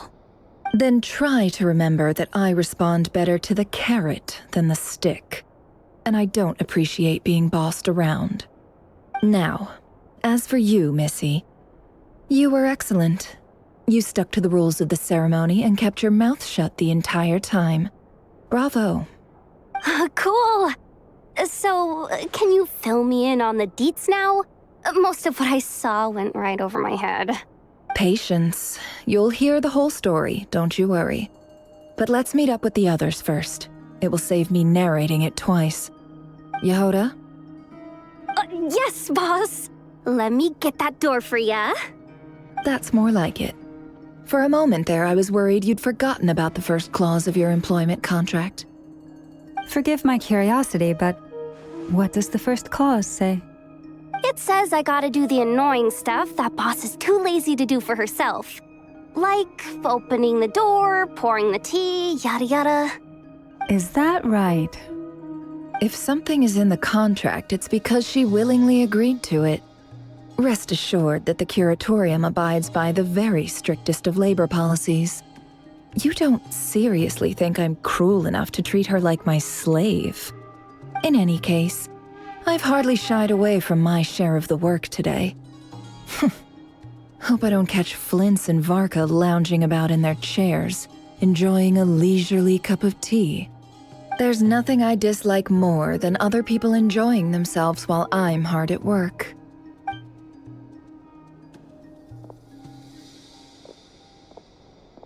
Oh no. Sorry to disturb you, but we seem to have run into some trouble. Evidently so. Don't worry, I'm not about to leave you to fend for yourselves. I'm not that kind of boss. And it would go against the Curatorium's labor policy. I'm sorry. What did you hear me say? I wasn't talking about labor policy. Wait. How long have I been standing here? Not long. You just appeared by the door a moment ago.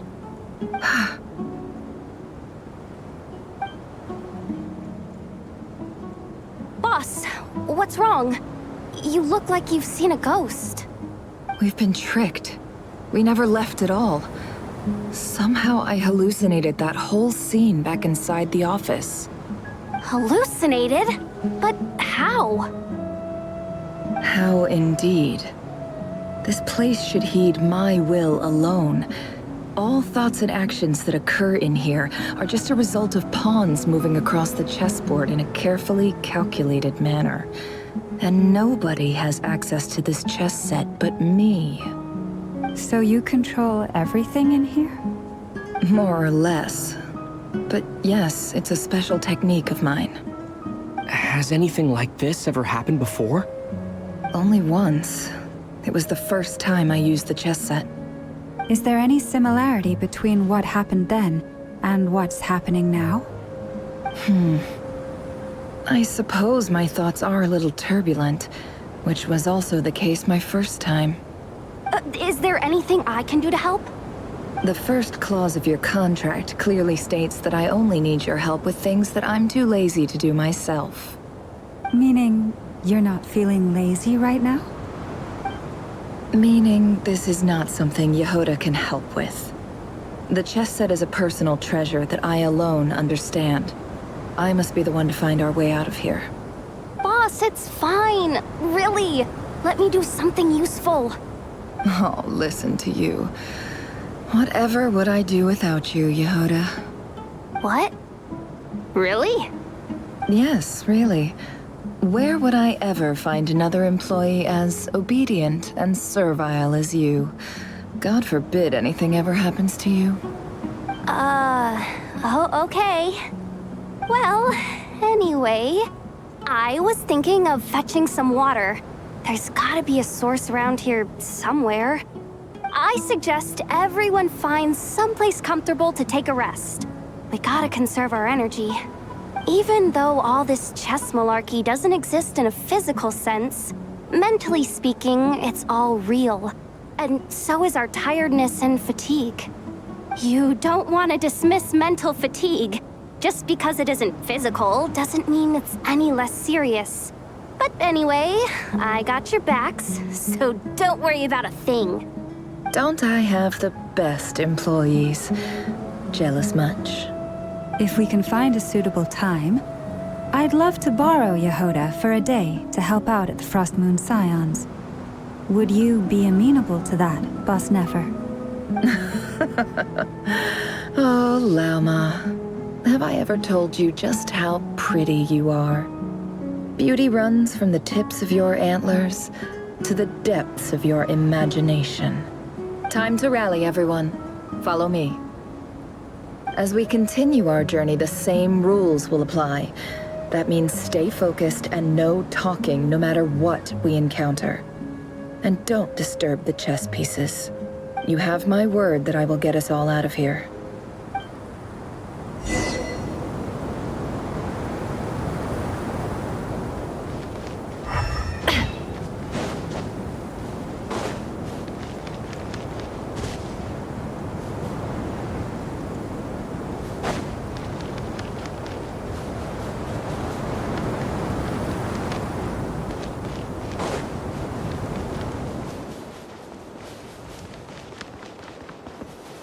This place looks familiar. That's not a good sign. There's someone up ahead. Time for a little chat.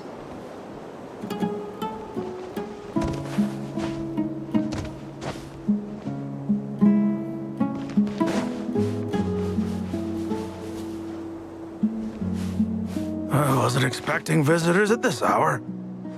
Wait, is that? Oh, it's him. There you are! Sinue's been looking for you all day. I think he has some news for you. Oh yeah? What were you doing just now, Uncle Retinue? Hiding away some more loose change? I know I saw some Mora. What do you mean, loose change? Oh, come on, I'm too old for this. Just pretend you saw nothing.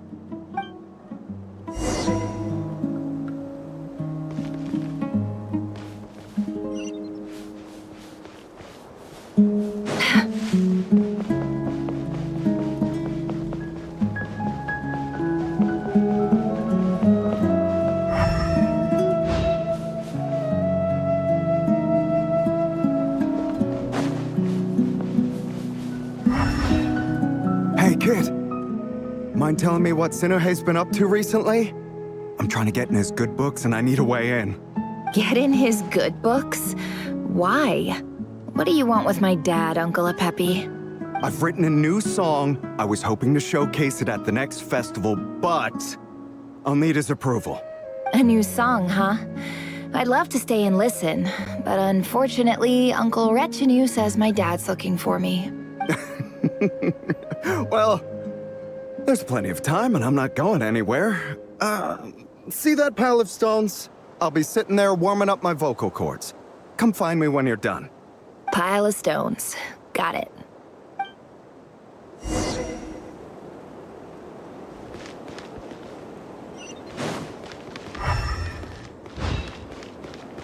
Hup.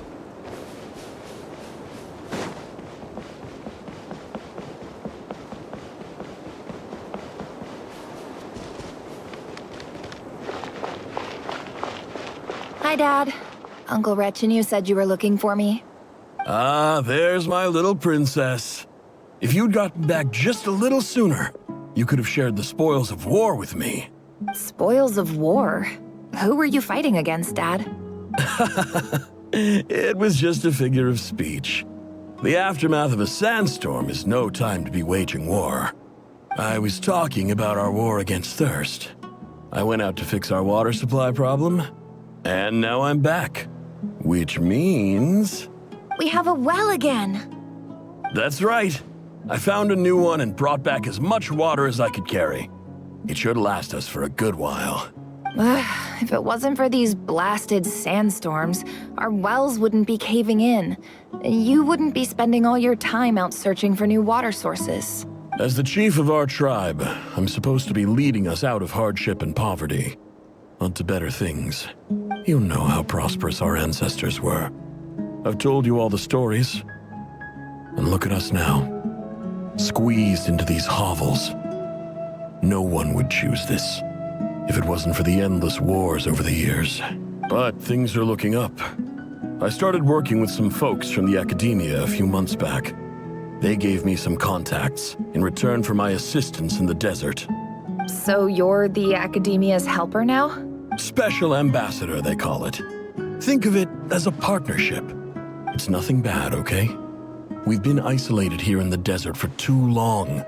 Seeking opportunities elsewhere is the best thing for us, and the fastest way to progress. So, do you get anything good out of being a special ambassador? Of course. My luck's improving all the time. One day, I swear I'm gonna lead us out of this place.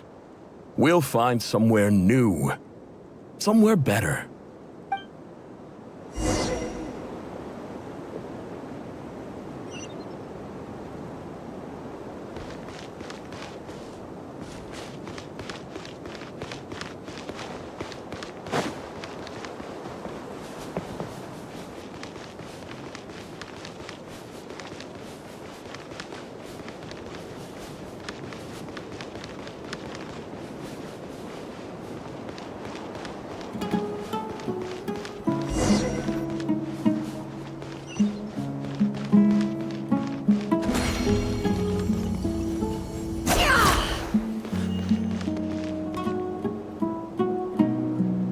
That's our well, and you know it.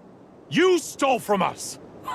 Well, you've gone from chief to thief, and now you have to face the consequences. Did you really think you could take our water without permission and get away with it? You're either brave, stupid, or both. And that Special Ambassador Act? Yeah, nice try. We spoke to the academia. They said it was all news to them. You're a liar and a cheat!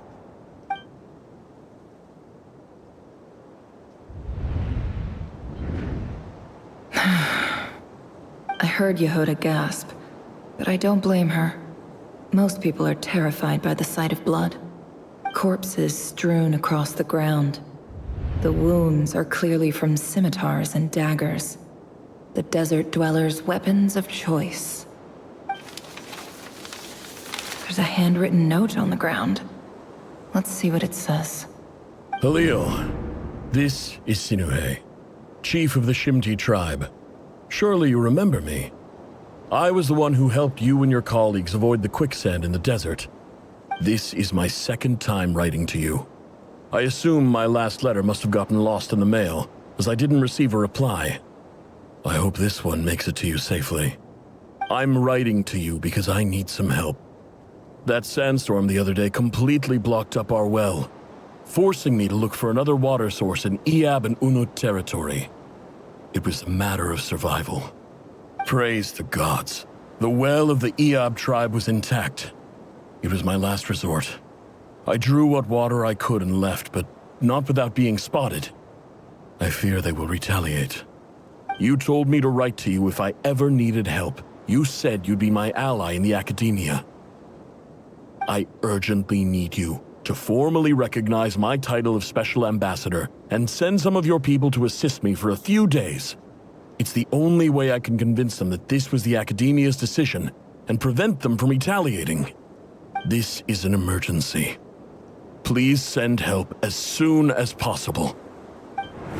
Looks like this letter never got sent.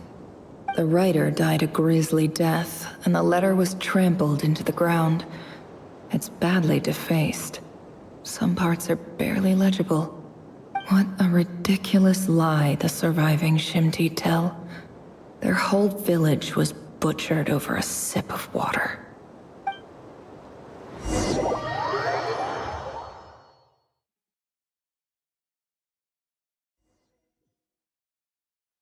Ah, officer.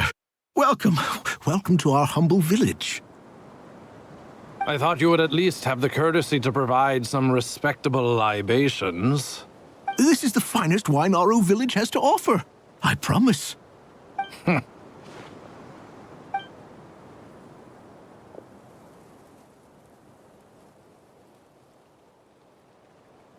The Academia has agreed to reserve a single space for a candidate from your village. But I remain skeptical of this entire endeavor. I highly doubt anyone in this desert possesses serious academic potential. Please, have faith. If not in us, then in our god. The child we found shows great promise. I beg you, take her away from this place. Give her a chance. Don't let her talent go to waste. I don't recognize her. New arrival? She showed up here a few days ago and we took her in. She's a really bright kid. Please help. I'm begging you. So, where are you from? Nowhere special. Just a sand dune.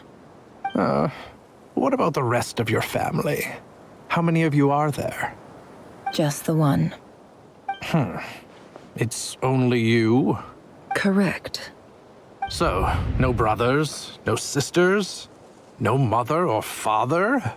Any who have slept on a bed of sand, I call my brothers and my sisters.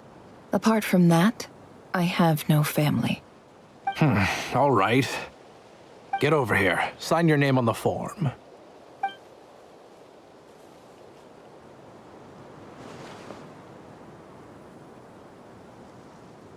Nefer?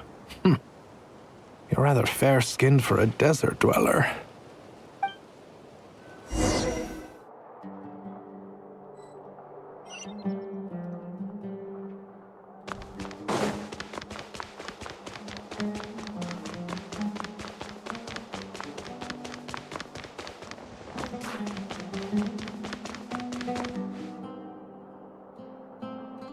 Nefer, this term's assignments have been issued already. Please read through the materials thoroughly, conduct your own additional research, and then write an essay on the topic. Yes, Professor, I'm aware. I just had a couple more questions I wanted to get your perspective on. Oh? Please ask away. Well, I saw the other students' problem sheets, and I couldn't help but notice that my assignment is much easier than theirs. Do you really think I'm a weak student? A weak student? Goodness, no. Quite the opposite. You have a sharp mind. Almost too sharp. I think what you're saying is, a weak student wouldn't have noticed the discrepancy. And if they did, they certainly wouldn't complain about the lighter workload. You see, sharp as they come. You see things the way they are, and I'm sure you know why they're like that. Because of where I come from. Because I'm different. I'm sorry, Nefer. I don't like it any more than you do. It's just... Anyway, you said you had a couple of questions. What's the other one? I wanted to check. If someone sent me a letter to the academia, where do I go to collect it? Ah, your family wrote to you. Well, as long as they put your name on the envelope, someone should hand it right to you. Not exactly. It's not even a recent letter. I was just curious where the mail would end up if no one collects it. The House of Dana, I expect. I know there's a box for unclaimed mail somewhere in there, probably sitting on a shelf. Whatever you're looking for, that'd be the place to start.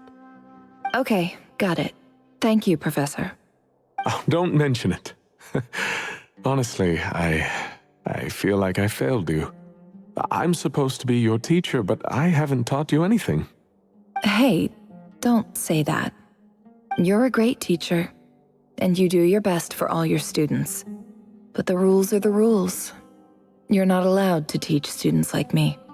It's not just the academia either. The whole world bends over backwards for the successful, and leaves the losers to suffer and die. Oh, my dear child. Don't tell me you've given up on life already. I haven't. I just think that if you want to make it in this world, you have to find a way to become successful.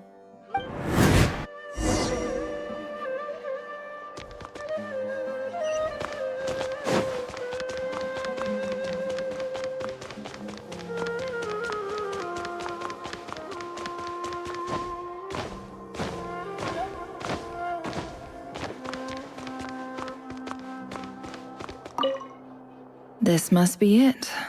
A big cardboard box full of unclaimed mail. And probably some letters that ended up here by mistake, too. Let's take a look.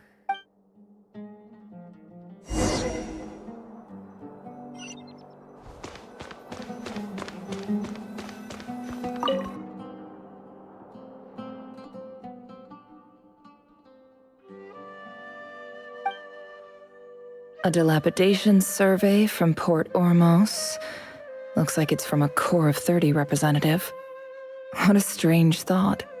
A bunch of mercs losing sleep over rundown buildings. This one was never even opened. I guess the recipient didn't care what the Core of 30 had to say about anything. Who was it addressed to? I don't recognize the name. But it must have been a Kasharawar professor. This one is addressed to the Immorta Sage. The title is Changes Observed in Satyavada Life Symptoms. Why do all these letters read like full-blown dissertations? Guided by the incense, we became lost somewhere in the forest. All the barriers between levels of consciousness disappeared as our minds soared around in circles, looking for a branch to seek refuge on. In clinical terms, these symptoms fit the description of incense poisoning. The Immorta Darshan strictly prohibits the use of hallucinogenic substances, but I believe there are still people getting away with it. For example, my neighbor who always breaks out into song and dance after using incense. This seems like something the academia would want to know about. Why wasn't it collected? Wait, what's this written on the back? It's so small. The note says, "The sender authored this letter while under the influence of mushrooms. I would send it back, but no return address was provided. Stamped by the Grand Conservator of the House of Dana. This next one is addressed to Grand Sage Azar. A few words of protest regarding recent changes in Sumeru's educational policy. In recent years, the academia has taken on a small number of students from the desert region, as per the policy to this effect. However, it appears to me that these students have not, in fact, been provided with educational opportunities that are, in any meaningful sense, equal to those enjoyed by their peers, as well as receiving dumbed-down assignments and perfunctory tutoring. They do not even have full access to the Akasha system. Education is the fundamental purpose of this institution, which should go without saying in a nation whose founding virtues are knowledge and wisdom. I ask you, is the lip service we pay to the policy of education for desert students truly the standard of pedagogy to which the academia aspires? As Grand Sage, policy decisions are your prerogative, but do not forget your roots. You and I were once students too, as was everyone else in this institution. I do hope you will give some serious attention to this matter. I encourage you to discuss issues like this with myself and others, and listen to some alternative opinions. Great letter. Shame it didn't get to where it needed to go. And the sender is... Huh? Sage Cyrus of Spontamod.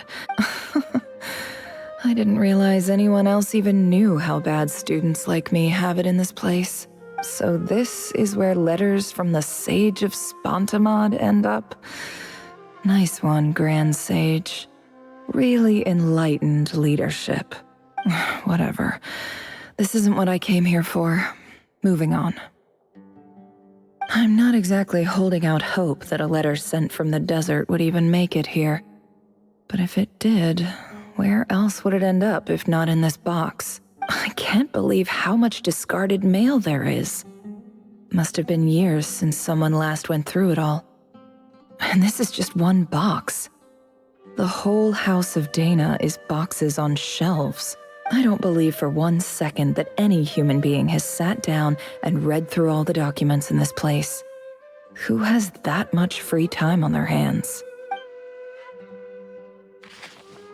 Wait, could this be it?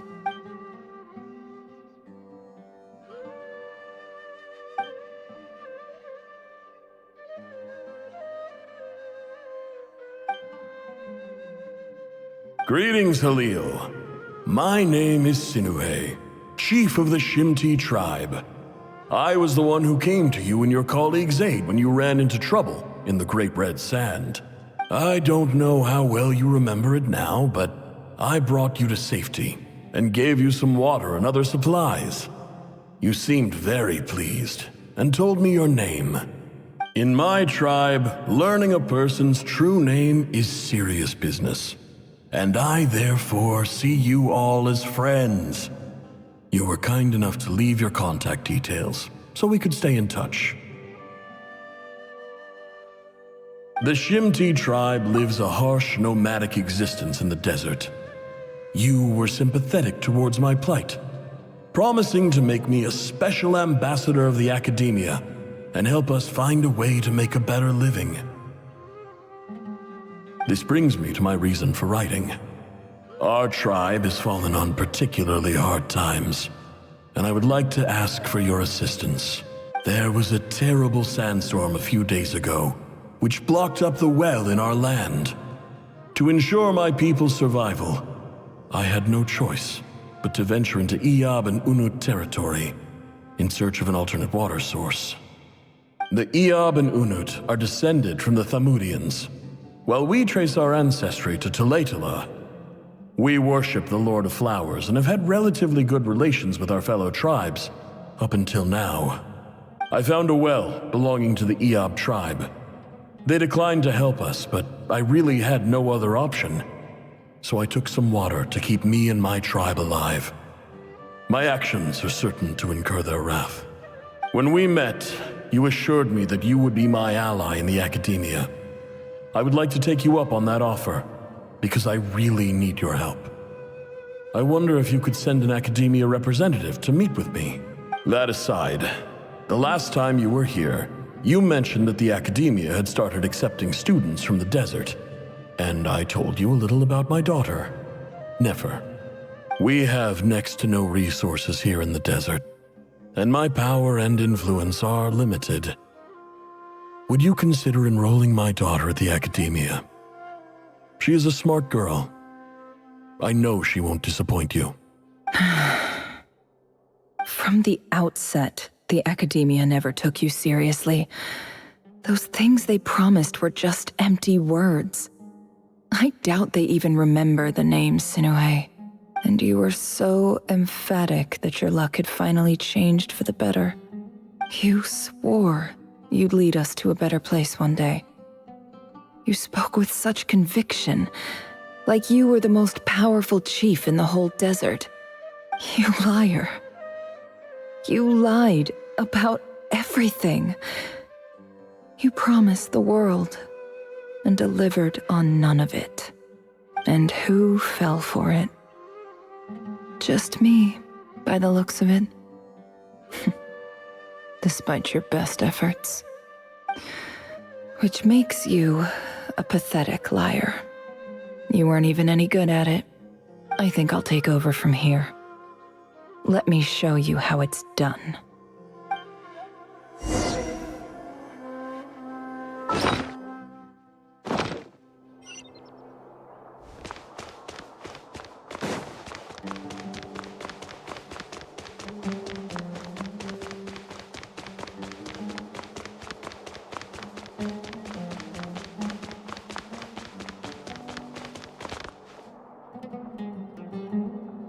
I just came to say goodbye. Thanks for everything you've done for me in my time here. Nefer? You packed your bags. Where are you going? I'm quitting. Something's come up in my hometown. Gonna head back and deal with it. Huh? But this was a hard-won opportunity for you. You know that better than I do. It was, but it doesn't matter. I have more important things to deal with, and they can't wait. Oh, and I didn't want to overfill my bags, so I left some incense on your desk. What's wrong? I thought you liked incense. Although, I did read somewhere in the House of Dana that it has hallucinogenic effects. Don't use it all at once, all right? Isn't this the stuff you brought from your hometown? You're just letting me have it? But you said it's a rare and valuable commodity. Yeah, about that. I lied. It's not rare at all. There's this bunch of ruins near my hometown that are practically overgrown with this plant. It's not worth much. Keep it, it's fine. But Nefer... All right, that's all from me. You take care.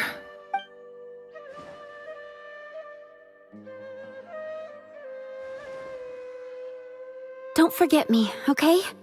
I mean, we're more than just classmates, right? We're friends. Yeah, I'll remember you. I lied again. That incense is worth a fortune, and it's a rare find even in those ruins. And as for remembering her, I have far too much to do when I get back. No time to reminisce. I'll be lucky if I even make it through this alive. But either way, I expect I'll forget you pretty quickly.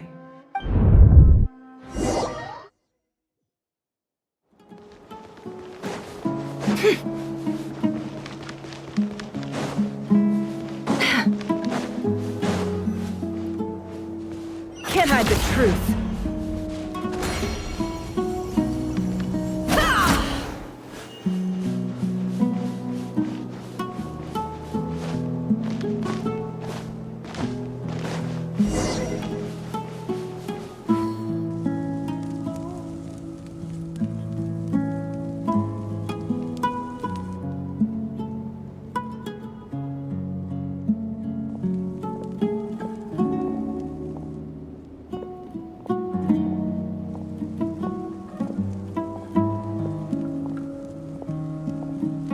It's a pleasure to meet you, Mr. Arif. So, what does the Academia want? Since they've sent their special ambassador, I assume there's a big business deal to be made. If not, I'd be very disappointed. Please, sir, lower your blade. You're lucky I'm the one they sent. Not all special ambassadors share my admiration for the Eab people. The ever-shifting balance of power in the desert reduced the once great civilizations of this region to rubble and sand. But the story of the Eab has a very different trajectory. Others grew weak, but you grew strong, beginning in obscurity and moving to prosperity.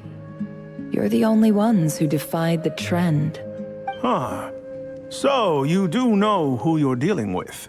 This well is the perfect symbol of your strength, is it not? It used to belong to the Unut, but it looks like you have control over it now. You're not wrong. But I'm sure you didn't come all this way just to flatter us. Of course not. I came to bring you some very good news.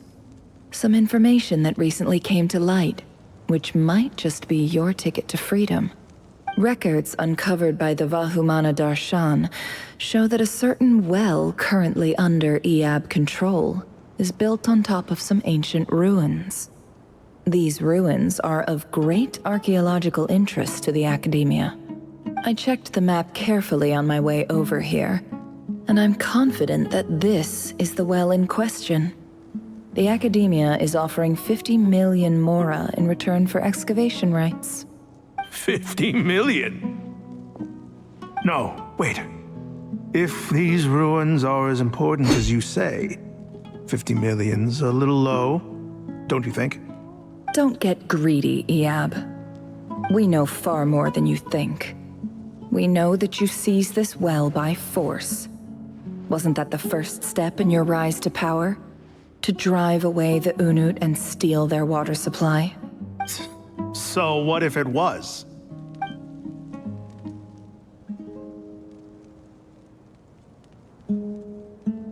Don't worry.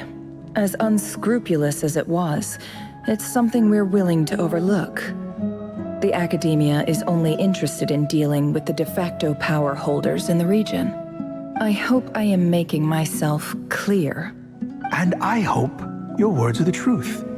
If I find out the Academia is trying to play me, I'll hunt down every one of your people and make you watch as I cut their heads off one by one. I assure you, Chief, that would not be in your long-term interests. You don't want to make an enemy of the Academia. You see how I'm dressed, don't you? I appreciate that you've never been to the rainforest, but surely even you recognize an ambassador's attire when you see it. And what does a barbarian like you have to lose anyway? You really think the Sumeru Academia would bother to come all this way just to lie to you? We have more important things to worry about. All right, I take your point. The Academia is the highest authority in the land. I'm sure you're trustworthy people. In that case, we have a deal. We will sell you the excavation rights. I'd like to thank you, Ambassador. This is good news indeed. Excellent news. In fact, it calls for a celebration. Would you do us the honor of staying a while and enjoying some Eab hospitality? Gladly. I am partial to wine myself, and I trust you are as well. So let's indulge in a few drinks together, in celebration of this momentous occasion.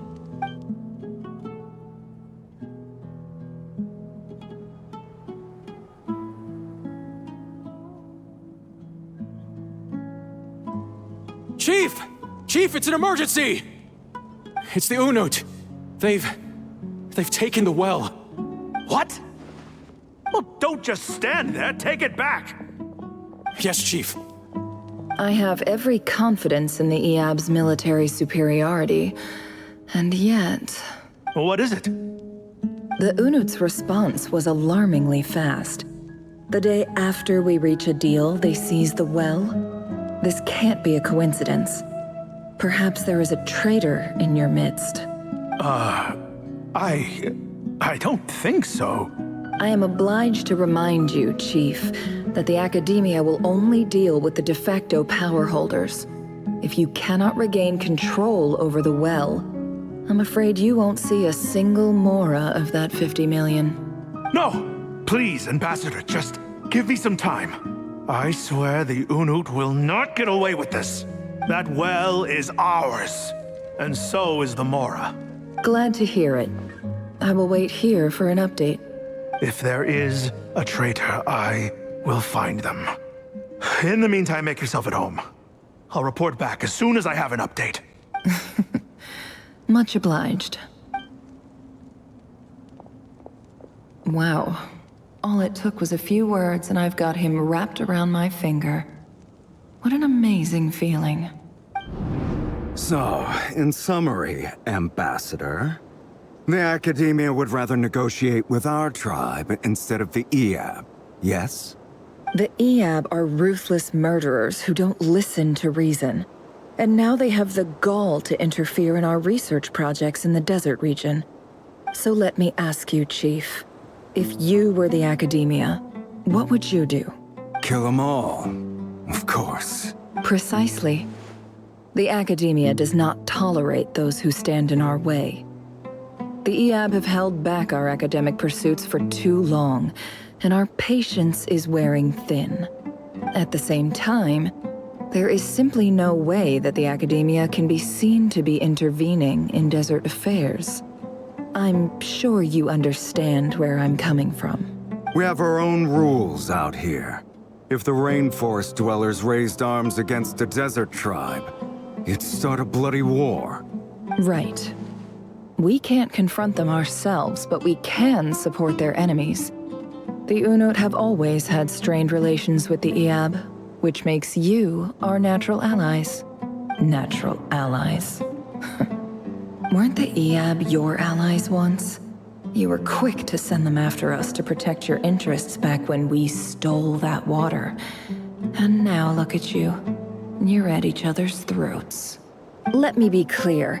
The Academia wishes to collaborate with the legally recognized rulers of the desert in this matter. We are asking for excavation rights to that well, and our offer is 50 million mora. Say no more. I believe we have an understanding. Good. Then I suggest you get to work. Get us access to that well, and the mora's yours. You see, Dad? Lying is easy when you know how. People will believe anything.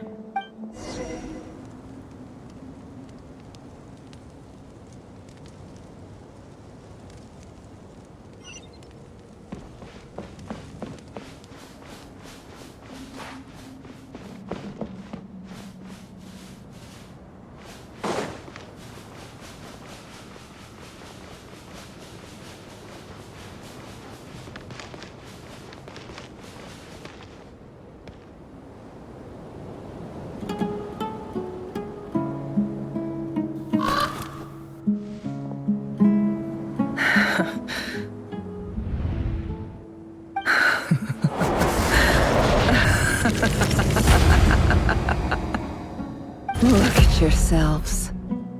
You may be vile, savage monsters, but your butchered bodies bleed like any others.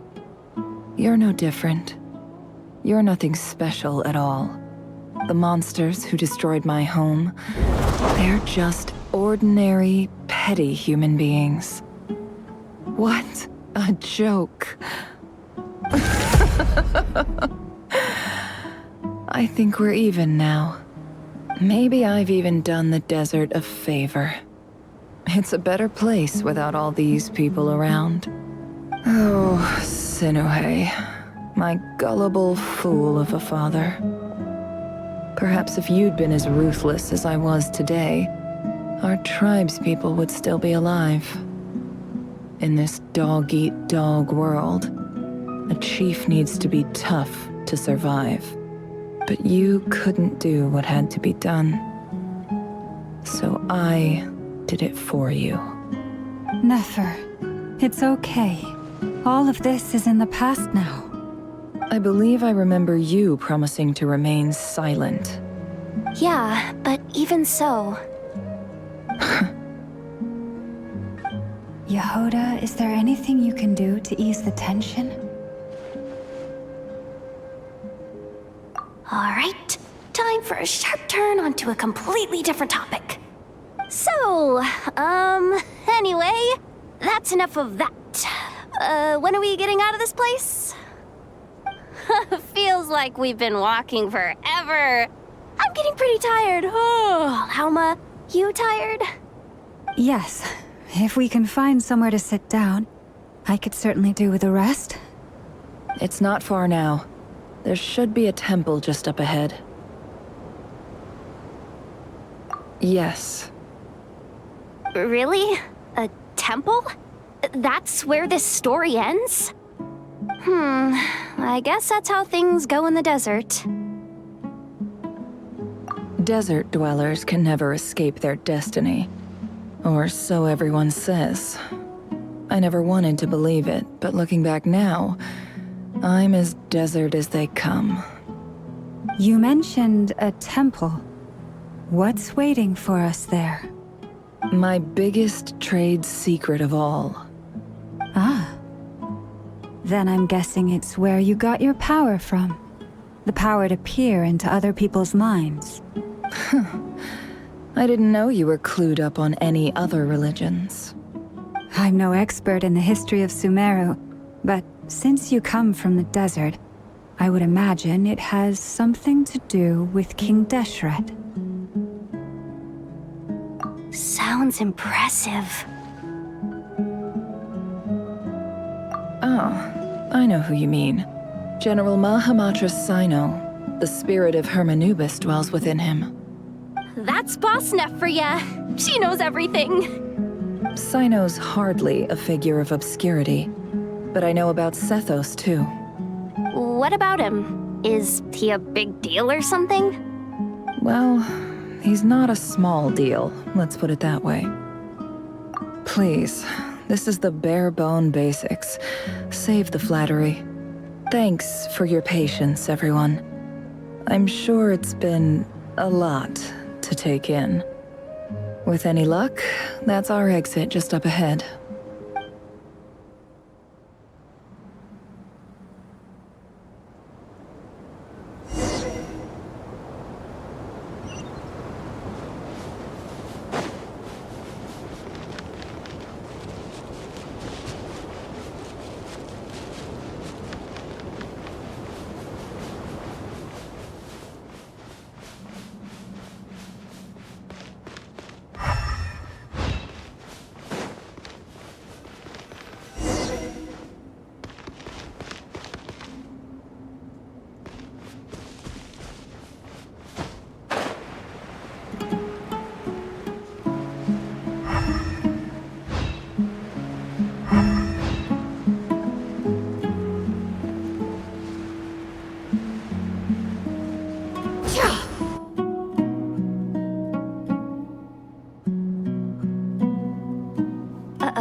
I'm totally out of my depth here. I don't have anything to add about any of this stuff. Like, look at that statue, for instance. I want to do the whole name-dropping, this girl knows her stuff thing too, but I've never seen anything like it before. A statue with the head of a bird. That's Thoth, the Ibis King, one of the 7 pillars of King Deshret. The legends say that he, the Crocodile King, and the Goat King were the 3 retainers of King Deshret. Let's take a look.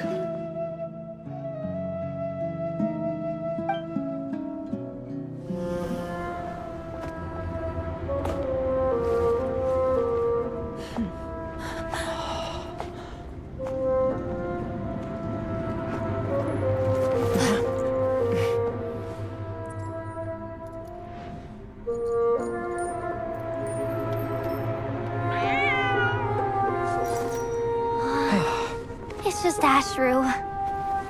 So, all is well?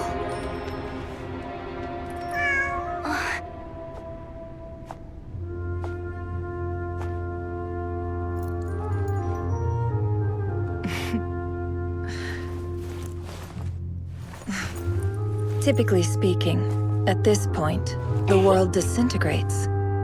Then we find ourselves back in the outside world.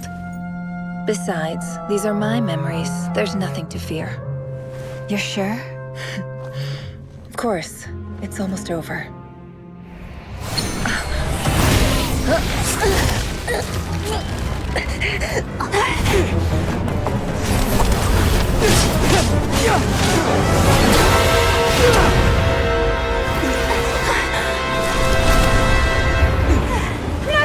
Hold on!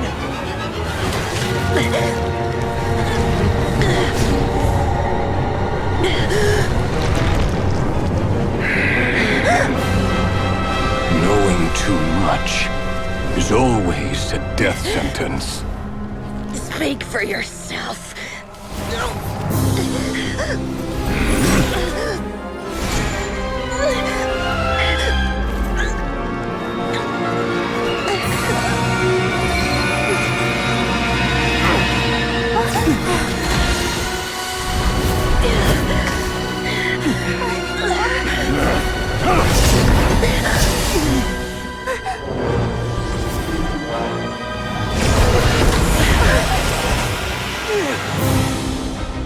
How repulsive.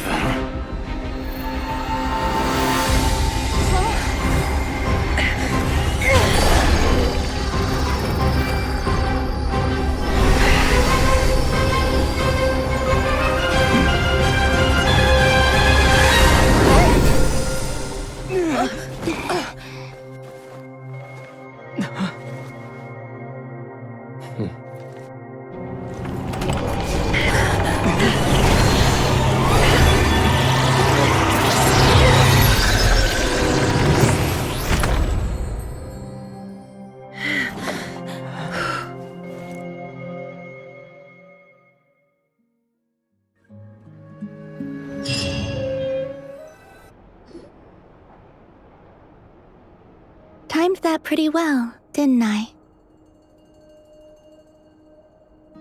It's okay. I'm just glad no one was hurt. Paimon noticed you doing something too, Dainsleif. Were you helping get them out? Of course. When I asked Nefer to conduct this investigation, I was not naive to the dangers involved. I had a duty to ensure your safety. Good to know your sense of justice is still intact after all these years. I take that to mean that you saw the truth. That comes as a great relief. I certainly did. And thanks to your help, I also managed to trap rerir inside the chess set. Whoa, really? How'd you manage that? Well, to be honest, I sensed that something was wrong long before we made it to the temple. By using this fragment to probe into Rerir's past, well, the monster formerly known as Rerir, it seems I alerted him. I was tracking him, then he caught on and started tracking me too. Can't say I'm surprised. But how did he track you through your thoughts alone? That shouldn't be possible. Rerir was a secret agent who reported directly to the Vinster King. He is an expert at finding a trail and hunting down his pursuers. No wonder. He infiltrated the chess set, read my thoughts, and built a new virtual chess set inside of it. That's why we weren't able to leave at first. Speaking of your chess set, it's quite a remarkable item. Would I be right in thinking you have some connection to King Deshret? You overestimate me. I only have a connection with one of his underlings, the Ibis King. You all saw how this came to be. A long time ago, the Eab massacred my tribe, the Shimti, in our home village. A few years later, I enrolled in the academia, where some new information came to light. The Unut and the Eab fought a bitter battle over the rights to a well, all for the sake of a non-existent 50 million mora. The Eab ultimately won that confrontation, but their victory came at the cost of almost every warrior in the tribe. The final blow to the Eab came at the victory feast, when an Unut assassin beheaded their chief right before my eyes. The remaining Eab fled and have been scattered to the winds ever since. Having gotten my revenge, I returned to my hometown. where to my surprise, the nearby temple was still standing. There it was, seemingly immune to the relentless hostility of the desert, while my tribal home lay in ruins. As I stood there gazing at the temple, I noticed a cat just outside. This cat, as it turned out, was home to the spirit of the Ibis King. He led me to a gate deep inside the temple, and there he made a deal with me. This chess set is my gift from the Ibis King. The chessboard within is made to the same specifications as the one in the mausoleum of King Deshret, and represents his power of piercing analysis. With this chessboard in its container, I gained a certain ability to perceive hidden secrets. Now, you could conclude that the Ibis King simply wanted to give the people of this world the power to seek the truth, but I don't believe that's the full story. Every god plays favorites. Their hearts are as fickle as any human's, full of secrets, perversions, egotistical tendencies. But precious few gods are willing to admit this.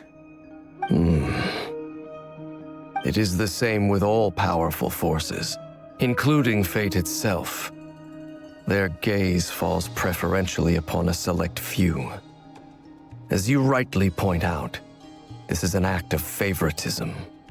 If you're alluding to the Abyss, then yes, I agree. Gather the others. It's time to share everything I've learned.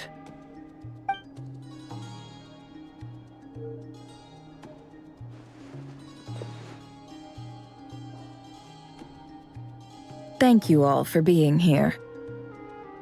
As promised, I did some further investigating into the rerir of Solnari's background. I am pleased to report that the investigation has been most fruitful indeed. The rerir of Solnari, real name Rerir, was once a Conrian subject who served the Vinster King. I will now share the important details of his story. Please save any questions or comments for the end.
So that's why he's so obsessed with the moon.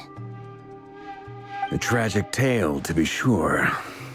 But it does not excuse his many transgressions. No matter how much Rerir suffered in the past, the fact remains that he is what we know today as the Wild Hunt, wreaking havoc upon innocent lives in Notcry. He becomes more dangerous with each passing day. If left unchecked, it is simply a matter of time before all of Tevat suffers the consequences. This is a threat that the Knights of Favonius cannot ignore. A question for Miss Columbina. Forgive me if this is presumptuous, but have you ever seen the spatial gateway that appeared in Rerir's memory? Never. But I have heard stories of something called the Moon Gate, and this seems to fit the description. Miss Lama, any thoughts on this? In the lore of the Frost Moon Scions, the moon is believed to hold many secrets. Some sources speak of ancient knowledge, others of a gateway to the unknown. The term Moon Gate is one I have heard before. But as is the case with all of our legends, there are no records of any first-hand witnesses. We cannot know whether it truly exists. Then back to Miss Columbina. As a moon goddess yourself, do you have some idea of where the Moon Gate leads to? Not at this stage, sorry. I do hold the power of the Frost Moon, and my strength is recovering well. I can sense that the gate would open at my command, but... But there's more to the power of the Frost Moon than that? Yes. A moon goddess has the right to open the moon gate, since it is a path to the moon. But as Nefer mentioned, holding open a spatial gateway takes a huge amount of power. And right now, I need to conserve my energy to fight the rerir of Solnari. I'm afraid this is one mystery we may have to leave unsolved for now. I agree. Better to save your strength. But if you'll humor me for a moment, I have a bold conjecture of my own regarding the world beyond the gateway. I highly suspect that neither Tholindis nor rerir made it through unscathed. The evidence pointing to this is the fact that the rerir of Solnari exists in the form of countless fragments. With the abyssal power he wields, no ordinary foe can touch him, let alone tear him to shreds. And yet, the Wild Hunt proliferates wherever his scattered fragments lie, drawing hordes of monsters to many different locations across the land. So your theory is that Rerir was physically torn to shreds by some powerful force? Hence, why the Wild Hunt is a distributed phenomenon, rather than a unified one? Makes sense to me. Explains why the Wild Hunt is so pervasive, and why he's been trying to piece himself back together. He was whole to begin with, and he wants to be whole again. Without the power of the Abyss on his side, he almost certainly would have perished the moment he was torn apart. But the Abyss, much like a curse, has kept him alive. I could not agree more. The power of the Abyss is most surely a curse. It is a compelling explanation, and one that accords with my present understanding of Abyss creatures. Whether the life form in question is primitive or advanced, if a curse has extended its lifespan unnaturally, it will continue to survive in spite of everything. This raises some interesting questions. I will run some experiments and see if there is any validity to my suspicions. That being said, regardless of whether my research bears fruit, I would like to thank Miss Nefer for conducting such a thorough investigation. Already, it has greatly enriched my understanding of the entity we face. My pleasure, Mr. Albedo. I too hope that the information I have shared today proves useful as we look to formulate the next stage of our plan. Hey! What is it, Dainsleif? You look really upset! It's just... when I think of the man I once knew as Rerir, I struggle to understand why things had to turn out like this. The two of you used to be friends, didn't you? I don't know if these words will bring any comfort, but my heart goes out to you. Mine too. We can never know all the hows and whys of the way things are. The moon and stars are full of untold secrets and lies, and the skies are host to many more mysteries than these alone. Yet, none of that can begin to compare with the complexity of human life. Those are the first comforting words I've heard in a long time. Thank you both. Well, I think this is a good place to end today's meeting. I'm sure Nefer needs some time to recover. She's been through an awful lot today. That's very thoughtful of you, Lama. Of course. Sounds good to me. Take some time to rest and digest before we reconvene to nail down a plan.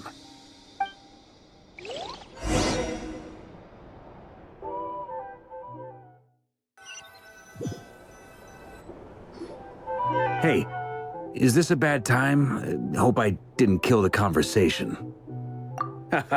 No need. Come on, let's talk outside.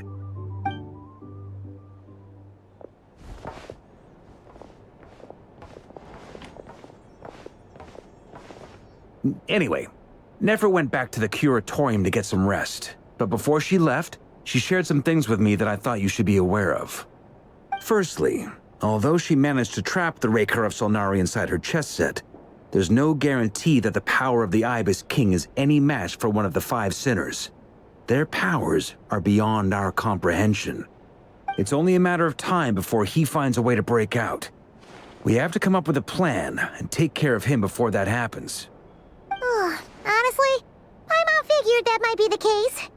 So, how long have we got? Well, I asked her that same question. She talked for a long time, but for the most part, it seemed like she was trying to convince me how precious her chess set is. What a long and storied history it has.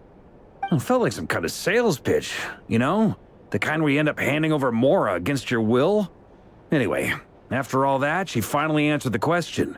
2 days, at most. 2 days? Holy moly!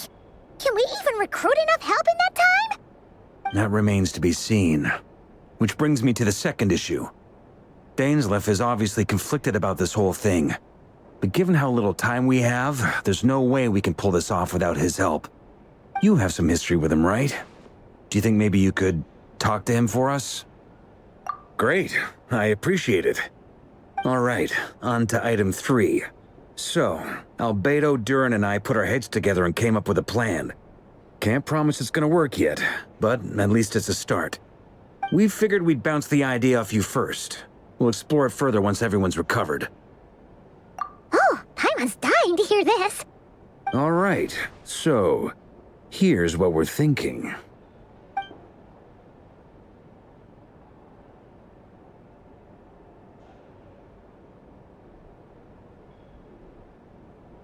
We felt a little uneasy about roping you into this. I mean, firstly, you're not locals, and secondly, none of us are your boss.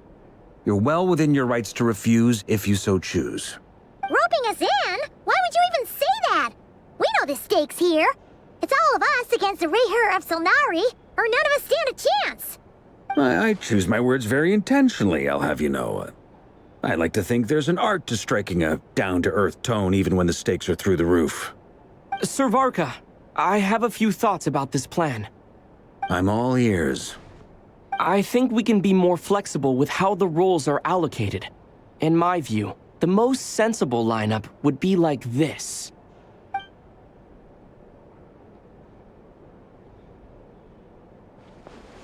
I see your point, yeah. But if that's how we're going to approach this, you'd better make sure you're ready. To be clear, I don't doubt your abilities. Far from it. I just want to make sure. Are you really willing to take all this on? I want to do everything within my power. The rerir of Solnari is a truly fearsome opponent, and if I do my part, it'll greatly reduce the risk for everyone else involved. Well, that tracks with what I've heard. Jean's mentioned in her letters that you're so diligent it's almost abnormal. As in, most people weigh up the risks and rewards in situations like this. But you seem to just march towards danger without a moment's hesitation. Of course, everyone appreciates a fearless pioneer. But all that aside, I'm the Grand Master of the Knights of Favonius, and you're our honorary knight. I want to make sure your courage doesn't come at the expense of your safety. Thank you, Sir Varka. I should be the one thanking you. It means a lot to have you on board. I'll give some serious thought to your suggestions.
This is a thorough plan, but I do have one last question before we take action.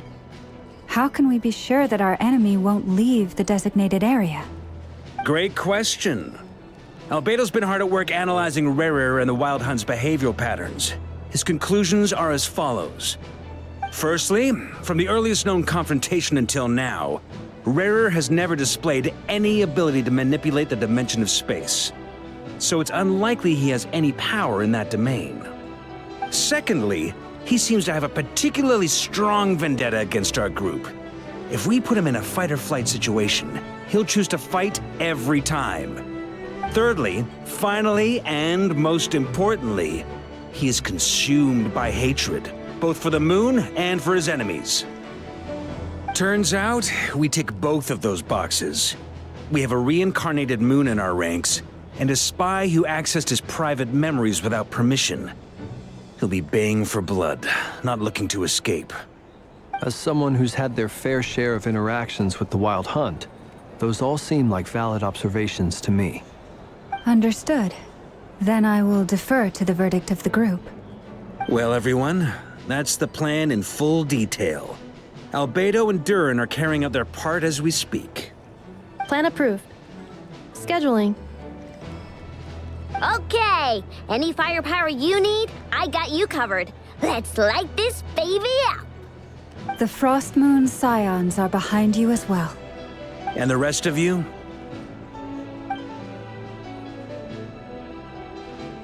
No objections? All right, then it's settled. This is the plan we're going with. Next up, an old tradition of mine. Anyone who wants to back out, now's your chance.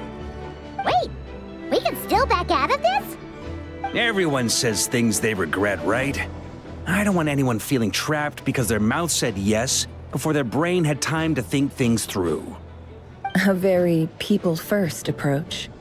I hear that's common practice in the Knights of Favonius. Heh. Who'd you hear it from? D-Luke? Shh. We don't use people's real names at work. This contact will be known only as Owl, please and thank you. This plan can only work if everyone does their part. Flint's and I will absolutely support it. We shall indeed. You'll be glad you accepted our help. Also, you are the last person I expected to see here, Miss Dory. It's not often I get called Dory in a work context. My peers usually call me Lord Sangama Bay. So, the longer your name, the higher your net worth. Is that the idea here? In that case, Mr. Flint's here must be worth a fortune. That's right, I know your full name. It's... The walls are thin here. I'd appreciate you keeping that a secret. Okay, fine. I'm actually only here as a favor for someone else. Do you have any idea how much it would cost to hire me otherwise? Oh, does this mean someone out there actually has the power to boss Dory around? It most certainly does not. We have a long-standing and mutually beneficial business partnership. She's actually the mom of a friend of yours. Said mom supplied me with a great little trinket, but now that lady's ruined everything. If I don't start building a little goodwill now, my whole business in Notcry is gonna go down the drain! Okay. So what exactly is so special about this pendant? It's a lucky charm that a great mage made for me. We have a business relationship, and she was worried that something bad might happen to me. So, she wanted me to have something that can store power to protect myself with. I finally got it all fully charged up with Kuvaki, and then never went and used it all up at once! Never lost so big in my life! You're right. It was all my fault. I didn't mean to drain all the Kuvaki in the pendant, but I'll make it up to you. You will? Well, in that case, how about you give me your chess set, and we call it even? I knew you'd say that. Well, it's yours if you want it. In fact, take it now, and I'll even throw in a free rerir of Solnari. Deal? You're putting me in a difficult position here. It's a very useful thing to have around, but I have a funny feeling it won't be around much longer. I guess we'll see in a couple of days. Looks like bankruptcy for me. Hey, don't be so pessimistic. See this through and you never know. You might find a new business opportunity on the other side.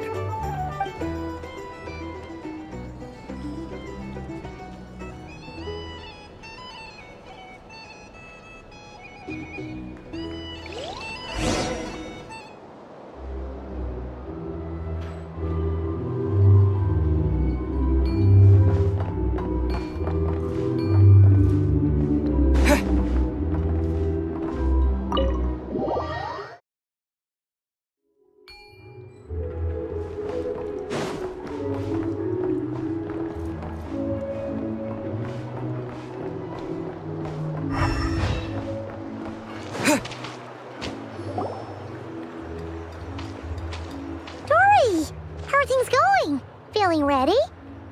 Oh, I was born ready. We only have 2 days. You think Lord Sangamabe would let an opportunity like this slip by? Don't forget, when something's in high demand, the people with the goods on hand get to charge the highest price of all, even higher than the sellers taking advance orders. Ta-da! See? It's right here. Oh, it's so pretty. Did you make it? No, I have a supplier. We go way back, so he made me a very attractive offer. Aha! No wonder you were talking about Lucky Charms at the meeting. You've been getting Kaveh to make them for you. That's not the full story. It actually started a while back as a project between me and the Dendro Archon. Mage Alice once warned me that this world won't stay safe forever. There may come a day when everyone faces a great crisis. I passed this on to the Dendro Archon, and she secretly brought together a research team made up of Sumeru's top scholars to invent a technology that could keep people safe. I won't go into the details because it's all very complicated, but if you want to know more, you can ask the Dendro Archon about it sometime.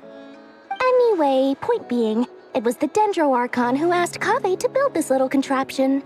As one of the top Kashara War talents, he was the obvious choice. Took him long enough. He stressed over it for ages. Must have gone through at least a dozen designs before producing a final product. But that's Kaveh for you. Marak delivered it to me a couple of days ago, along with a letter from Kaveh. Could I ask why I'm sending this technology to you? What's your proposed use case? Has it been approved by the relevant authorities? So nosy. My fault for sending him the research permit to begin with. Surely Nahida must have told him you were involved in this project. He was probably just nervous because you're always so secretive about your business. Could be. Anyway, I just replied, let's hope there never has to be a use case, because it would involve grave danger. Fair enough. But it sounds like he was just being cautious. He probably felt responsible as the one who made it. Or maybe he was asking as a favor for his housemate. He's done that before. Not sure why, though. His housemate doesn't seem to really care that much about this kind of stuff. Either way, all's well that ends well. I'm just glad to finally have my hands on the product. I wouldn't want to be without it, given the potential dangers that lie ahead. Huh? What does that look mean? Paimon's just super surprised. This must be the first time we've ever seen you actually get serious about something. Well, a long time ago, I made a promise to myself. I promised that I was gonna live every day of my life with a big beaming smile. Obviously, Mora plays a big part in that. But there are always gonna be times in life when you have to give something back. That could mean paying back a debt, returning a favor, or showing some kindness. Alice has been a huge help to me over the years. She was the first investor I ever had. And I want my investors to know that Lord Sangamabe is the best in the business. And more than that, no one knows what the future will bring. Whatever happens, I want to make sure the Dendro Archon and all of Sumeru is prepared to face whatever comes. Oh, that? I was just making sure Nefer and I are square. Don't be thinking it was some sort of benevolent act. I'm no saint, so don't treat me like something I'm not. My priority is doing the business that I want to do, so long as my conscience lets me, but it usually does. That's the Lord Sangama Bay business model. All right, if you say so. I do say so, and that's the whole point. I'm a businesswoman. Don't go trying to figure out what kind of person I am. You'll exhaust yourself. Much easier for everyone involved if you just take my word for it. Oh, and could you two help me get this stuff where it needs to be? Thanks so much. You're my favorite assistants.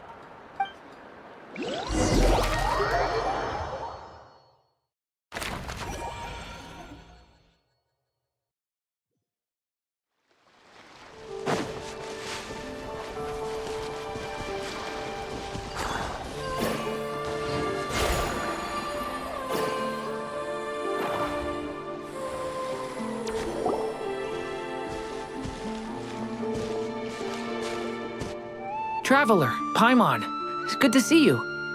Everything going smoothly over here? Sort of. As you're probably aware, Varka, Durin, and I captured some abyssal creatures from the Wild Hunt. Per the plan, we dissected and analyzed some samples of these creatures. The process went very smoothly.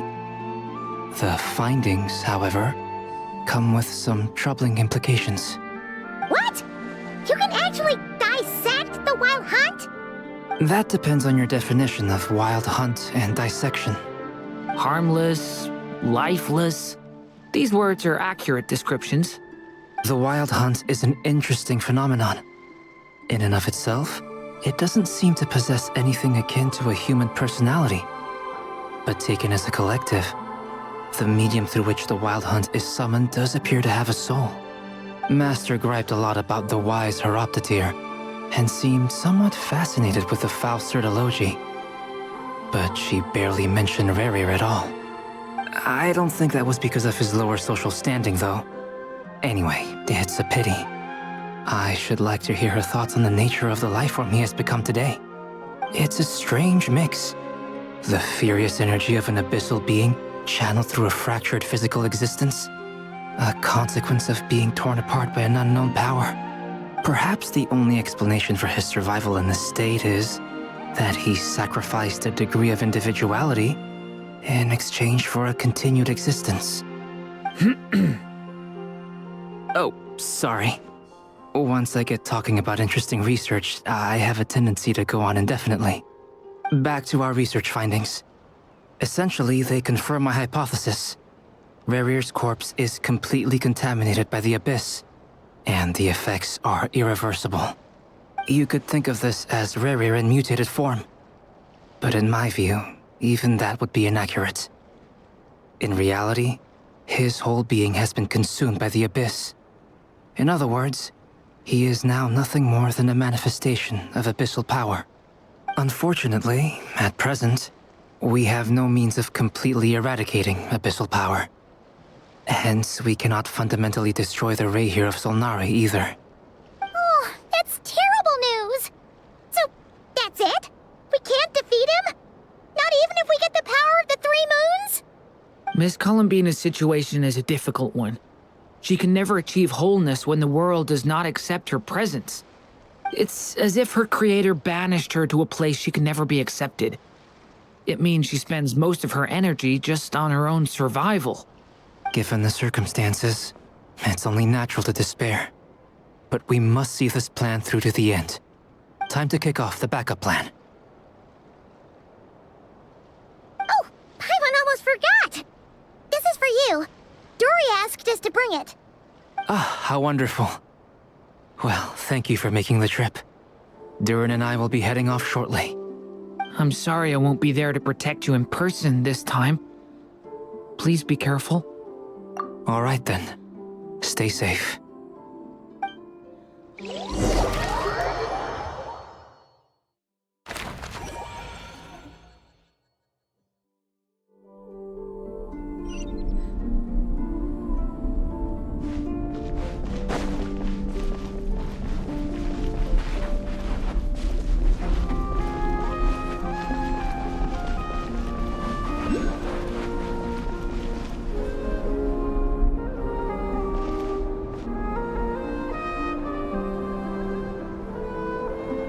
Miss Lauma, is everyone here? Yes. The fate of my flock is in your hands, Grand Master Varka. Please keep them safe. My lady, what are you saying? Within the next 24 hours, we will face the biggest crisis the world has ever seen. This is not a burden that we deserve to bear, but I believe that we reap what we sow in this life. So I intend to act. I must do what I think is right. For me, that means fighting for the future of Nodcry. This gentleman is the Grand Master of the Knights of Favonius, Varka, Knight of Boreas. In my absence, please follow his lead. Hey, everyone. Guess I should introduce myself. Well, to start with, I know my way around a battlefield. Biggest strengths are honesty and hard-workingness. Anyway, point is, I don't intend to let Lauma down. I'm gonna do everything in my power to keep every last one of you safe and sound.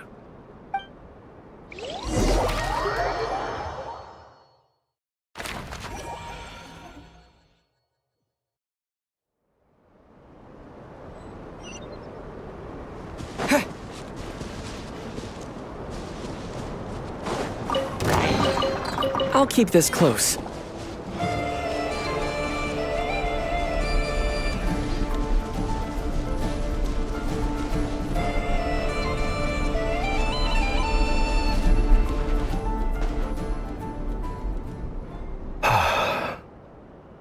Something on your mind? Miss Columbina, was it? I believe that's how the others addressed you. That's right. Names are funny things. Have you always been called Dainsleif? Yes. I take it your own name has a more complicated history. I have a different relationship with names than other people. To be honest, I'm not even sure that Columbina is my name. At least, not in the same way that Dainsleif is yours. But it's what everyone calls me, and I go along with it. A lot of my life has been that way. I get so used to things that I forget to question why they are so. I never used to think much about where names come from, or what they mean to people. Maybe something's wrong with me. You're different from other people. I sensed it the first time we met. You're more perceptive than most.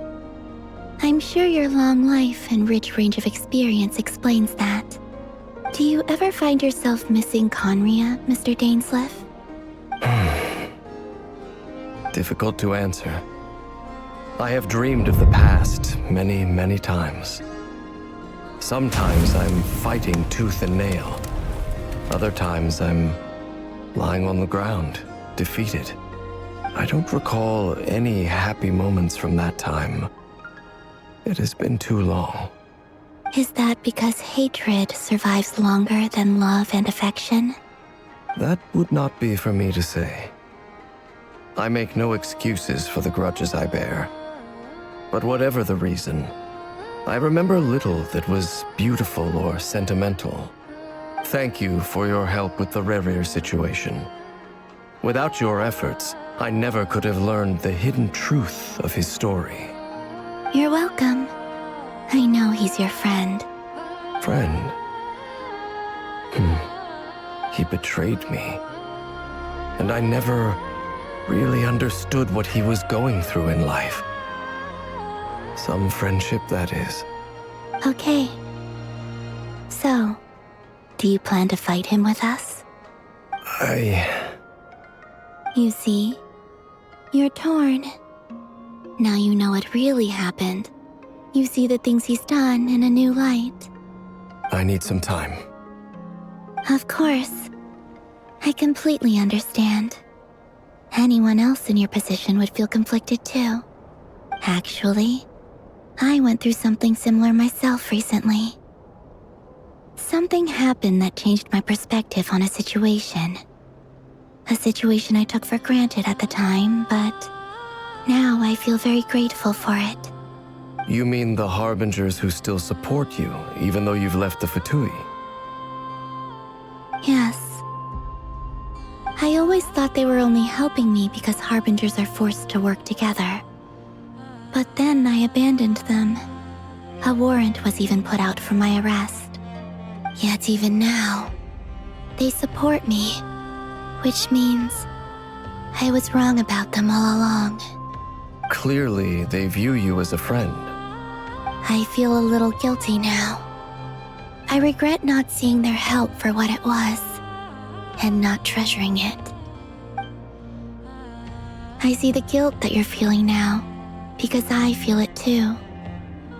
Hopefully, talking about it will do us both some good. Have you noticed that the Traveler and Paimon are over there? I think they've been listening. Huh. Shall we say hello? Sure. Hello. Ah! They caught us!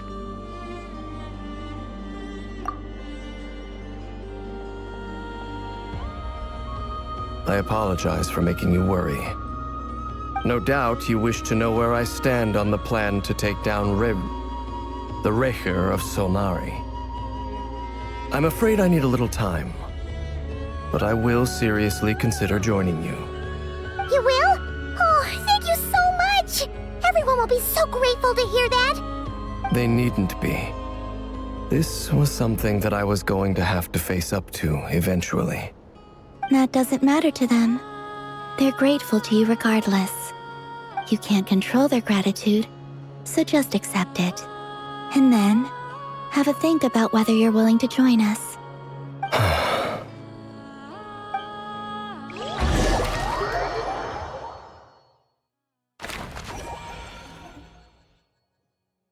It's nearly showtime! Let's go rendezvous with the others. You know the place.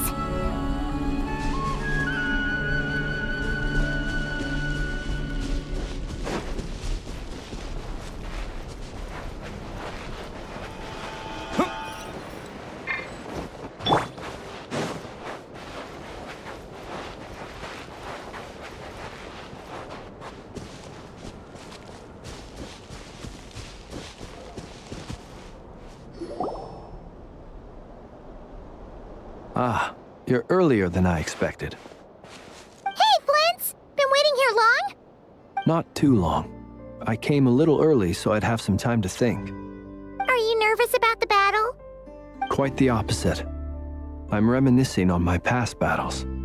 When I was awakened by the Radniki, I had not touched a weapon in many years.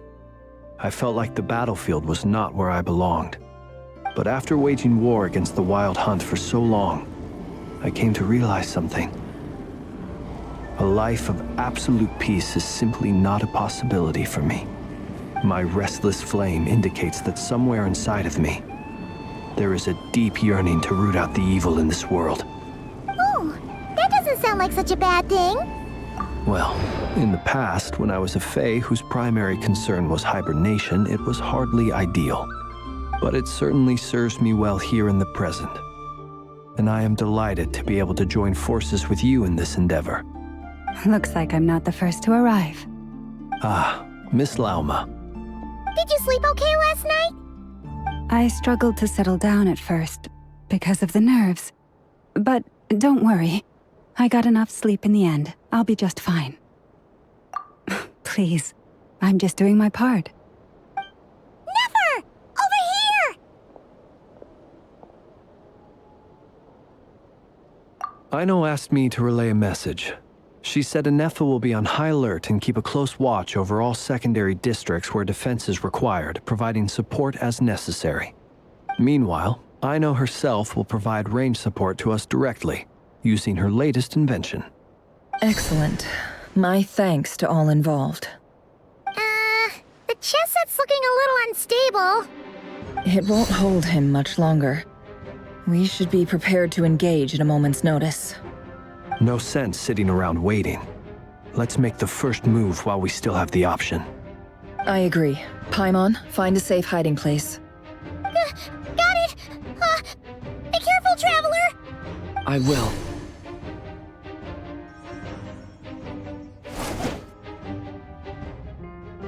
Everyone, take your positions as soon as the battle starts. Every ounce of strength we have in our bones, let us bring to this fight. Ready? Let's go. I've seen all your futile ploys before. You have become the authors of your own demise. I wouldn't be so sure about that. You are merely a moment of sport before I tear down the moon.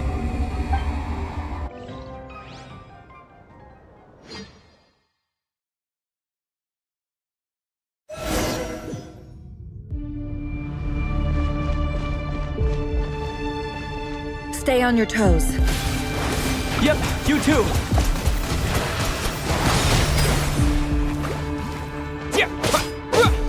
The moon. Let me help you guys. Great. It's Futile.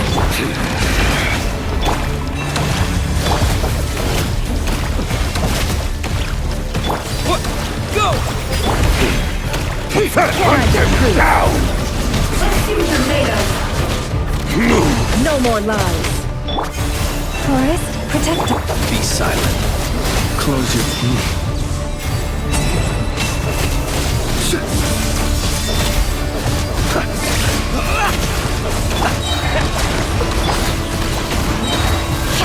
Seek within. The moonlight. Can't hide the truth. It all adds up. Futile. With one heart, we pray.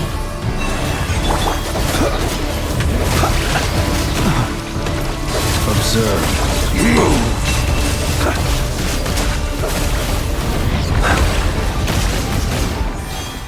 The moonlight betrays you. You're just dead meat.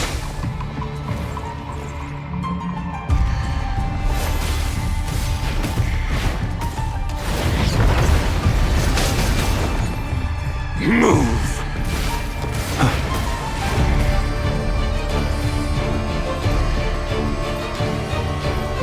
You're just dead meat. The moonlight betrays you.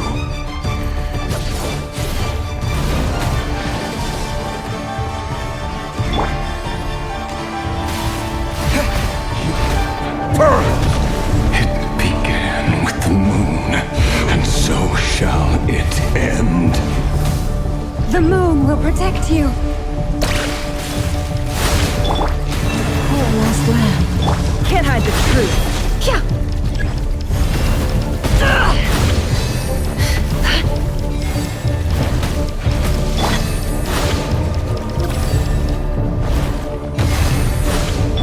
Forest, protect us.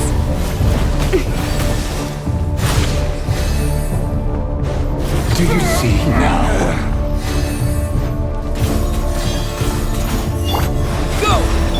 No.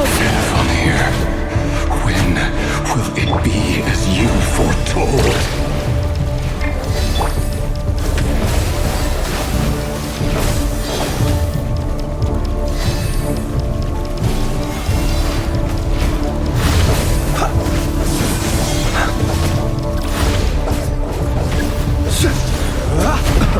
Keep your distance.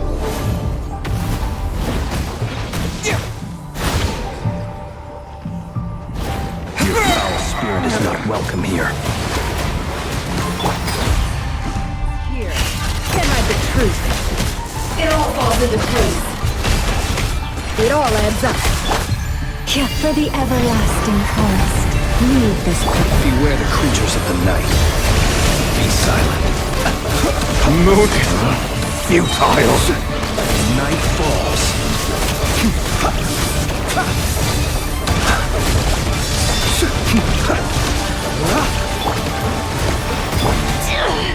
Can't hide the truth. Move. Pathetic. Mystery unravels.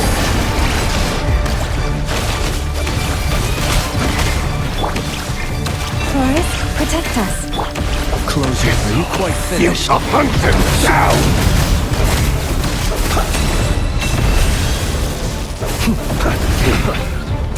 deserve. Futile! It all adds up. Hunt him down! Move! Pathetic! With one heart, we pray. You poor Leslie.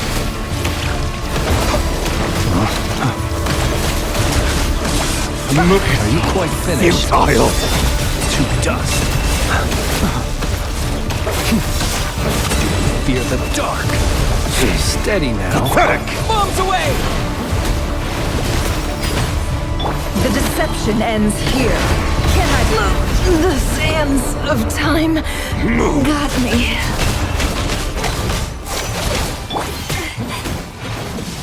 Forrest, Be silent. Futile! To dust. Close your eyes. Do you fear the dark? Your little game of heroics is over.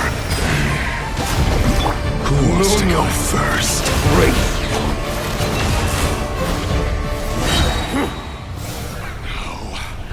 Get out of my sight! No! We've been separated! Grasp! You okay? Nefer! Where are the others? Stuck outside the barrier. I guess he really doesn't like us. I told you before. Knowing too much is always a death sentence. Be careful what you wish for.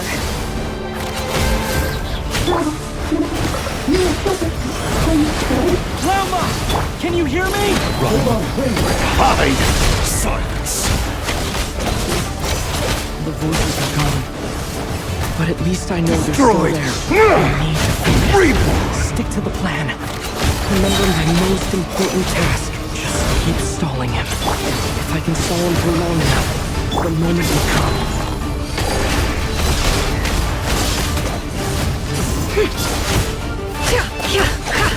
It all adds up.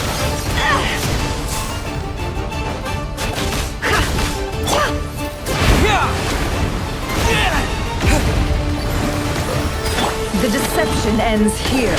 No more lies.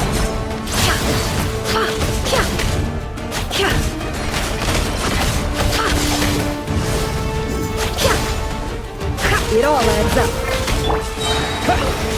Wipe out! No more lies. Shameless. The mystery Destroyed! unravels. It all adds up.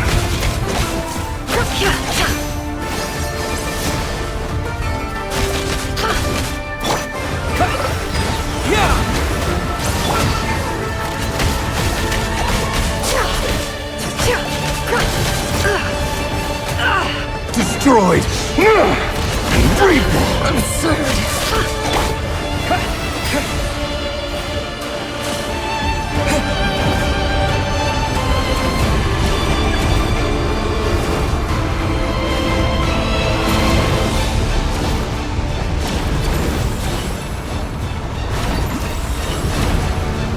I've got this!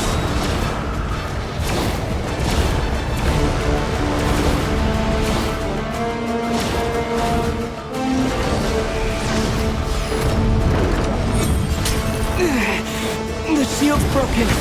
I can't keep this up. Destroyed! Don't push your luck. Reborn! Death is within my grasp!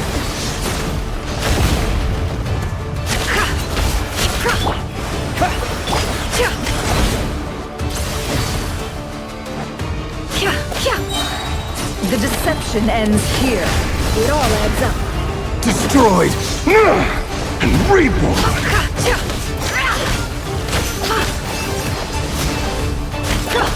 Wipe out! Water jet! Can't hide the It all adds up.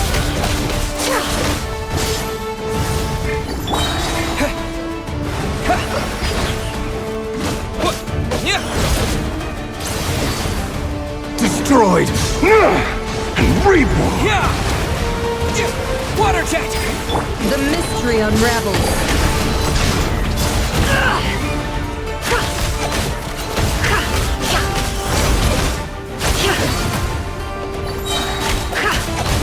No more lies. Wipe out! The deception ends here.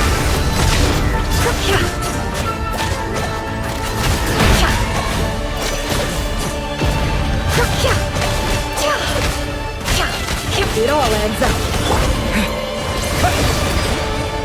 Run! To hide! Bombs away!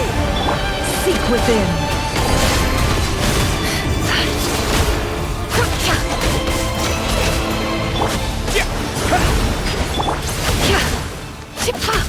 No more lies. Destroyed! Reborn! Water jet!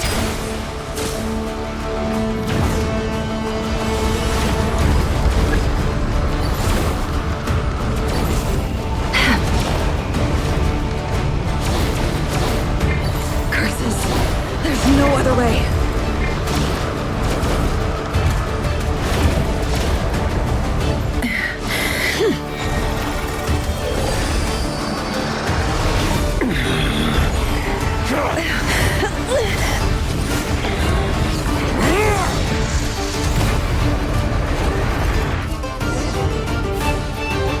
The only way to defeat rerir is to borrow his own power. That means Columbina will have to disappear while you two bear the brunt of his attacks. You have to hold on. Find a way to keep him focused on killing the two of you.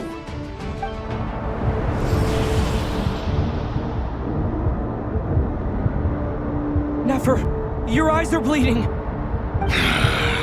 Soon you will be powerless to resist. And then, I will reduce you to dust. But that dust will plague your memories.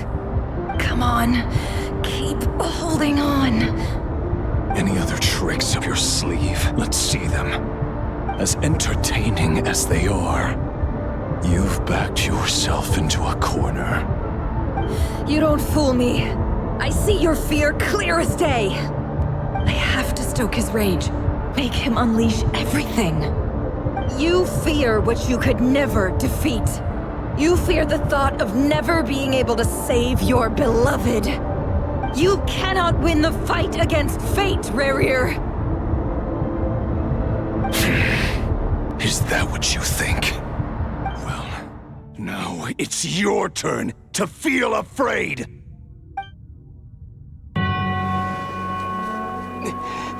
You fear the sound of your own name? Is it us you hate? Or is it what you've become? Let's see what becomes of you!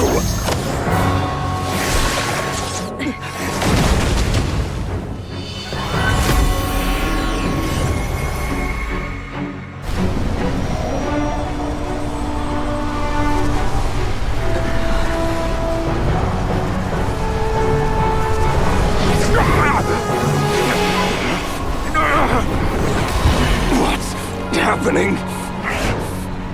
That power. I've seen it before.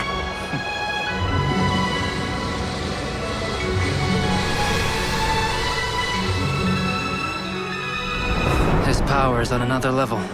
We'll need to use an alchemical array to convert his power into a usable form. Then quickly channel it into Columbina, rendering her powerful enough to compete with him. I'll join you. I can help. If I release enough abyssal energy into a confined space, it'll create a potential difference, allowing us to extract a huge amount of elemental energy. Next, I'll synchronize with everyone's minds using pyro, then give you temporary access to their abilities and fields of view. But it won't last long. Can you see? Well enough. So, we have a student of Gold Rhine-Daughter in our midst. How about that?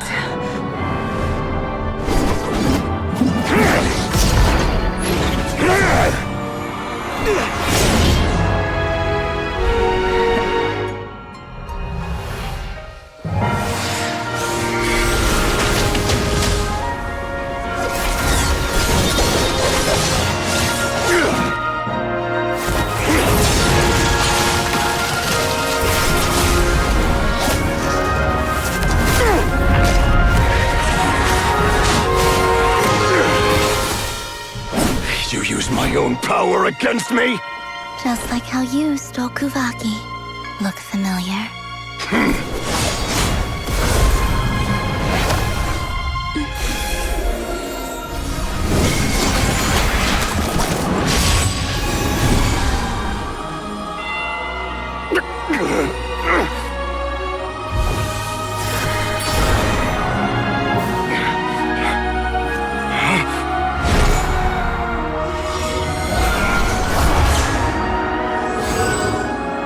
Don't you realize you don't have the power to hold that gate open? I don't, but someone else does.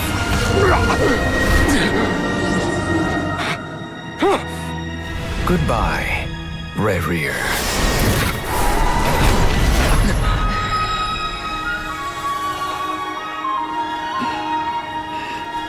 We won.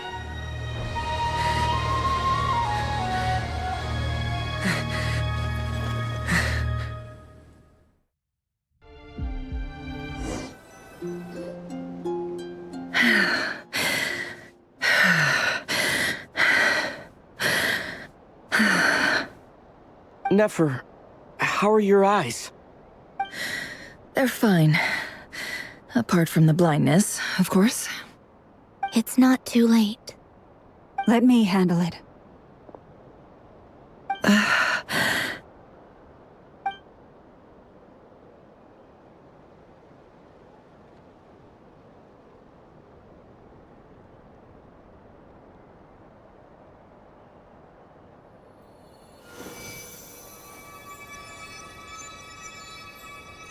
Miss Nefer, it's not like you to lose your composure. That was the most reckless thing I've ever seen you do. Reckless how? The situation was critical. Our lives were at stake. We had to do something. Even so. Okay. I guess you're right. Under the circumstances, it was a wise decision. You traded your eyes for an incredible victory. In business terms, I suppose that's a huge return on investment. I'd be hard-pressed to argue otherwise. Still, I don't like this outcome, and I don't want you to lose your sight for good. People suffer when they make sacrifices they shouldn't have to make, whether that means faith, strength, or in this case, your ability to even see. I had hoped you could win without sacrificing so much as a single hair on your head. Thank you. Really. All done. Don't try and open your eyes just yet. We'll see how you're doing in a couple of days. Until then, please follow your recovery plan to the letter. I'll send full details through Yehoda. For now, just get yourself home, relax, and rest. My dear friends, we have fought bravely and achieved a spectacular victory. A dark cloud has been lifted from the skies of Nodcry. All in this land will be grateful for what you have done. The moon will remember this day. Thank you both.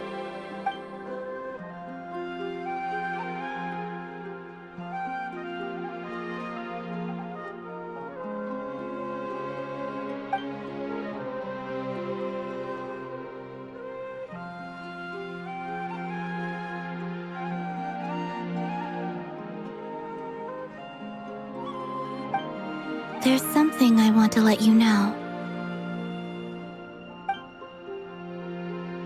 What is it? When Durin connected everyone's minds so I could access their powers, I also felt everything they felt. And since Nefer's eyes were injured, my eyes are hurting now too.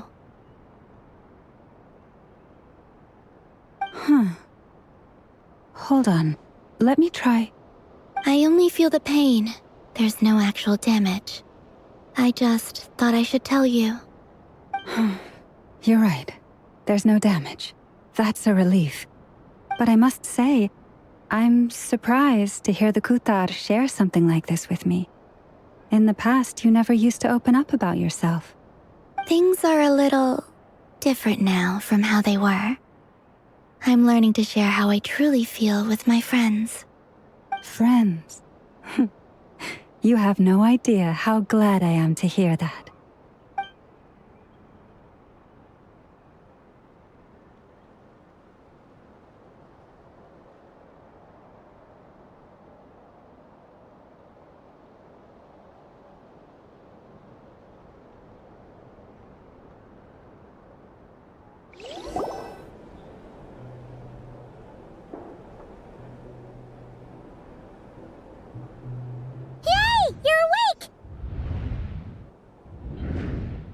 How are you feeling? Any aches and pains? Did you sleep well? I'm doing all right, Paimon.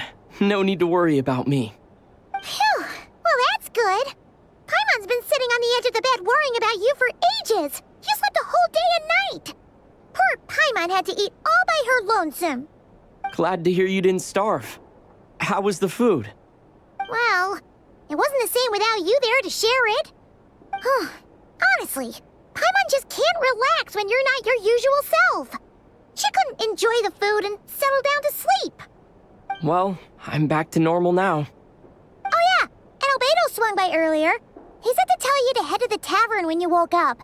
Varker and the others are organizing a victory feast and they want to celebrate with you. He also dropped off some medical supplies, but you seem fit as a fiddle, so guess you won't be needing those. If you're feeling up to it, let's head over now. Wouldn't want to keep them waiting.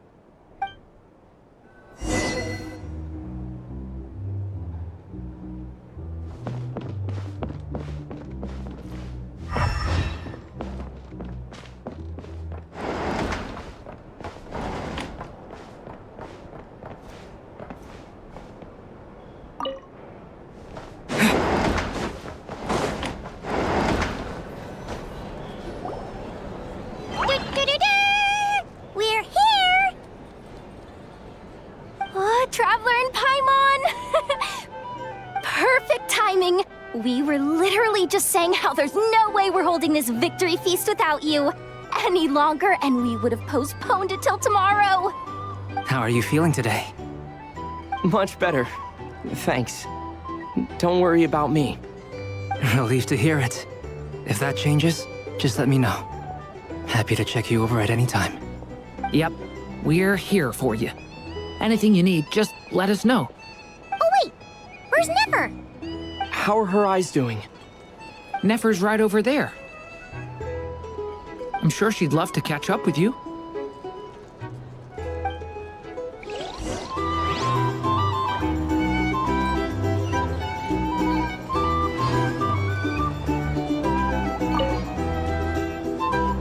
Hello, you.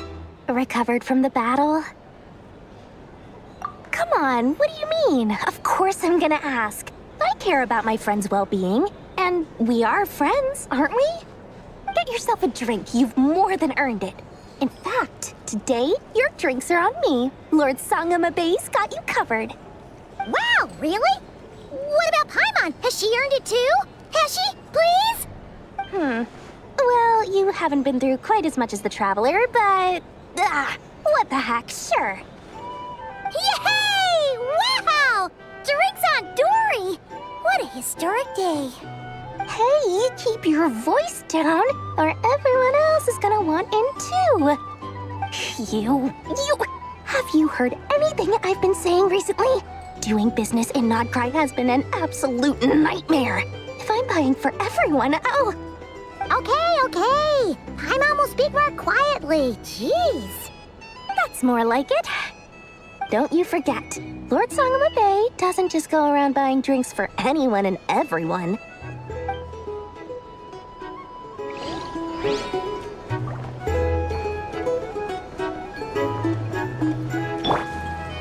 It all right. Time for a break. That's enough intel for now. You're here to sign up with the Fatui. Make sure your paperwork.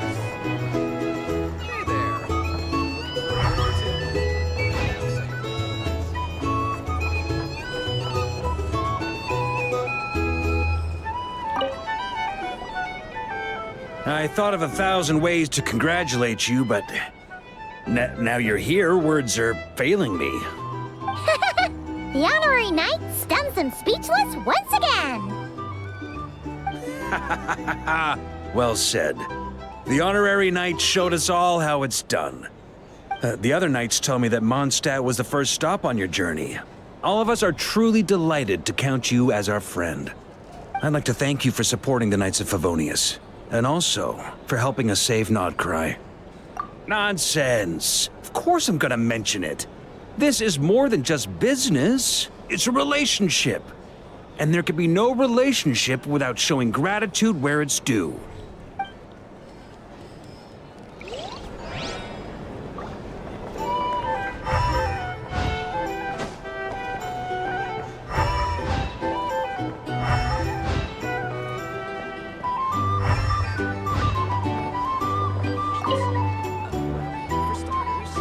I see you've recovered?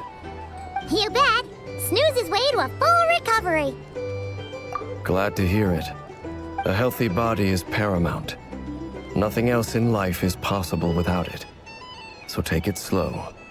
You can't afford an injury. Paimon too! You really saved the day when you swooped in to open that gateway. I came to accept that although Rerir was my friend in the past, here and now, he was an enemy that must be defeated. Though I will never fully understand what happened between us, I could not let this crisis deepen any further. We fought a very necessary battle, and you played your part admirably. Yeah! And if you ever need to talk, just remember, we're always here. I'll do that.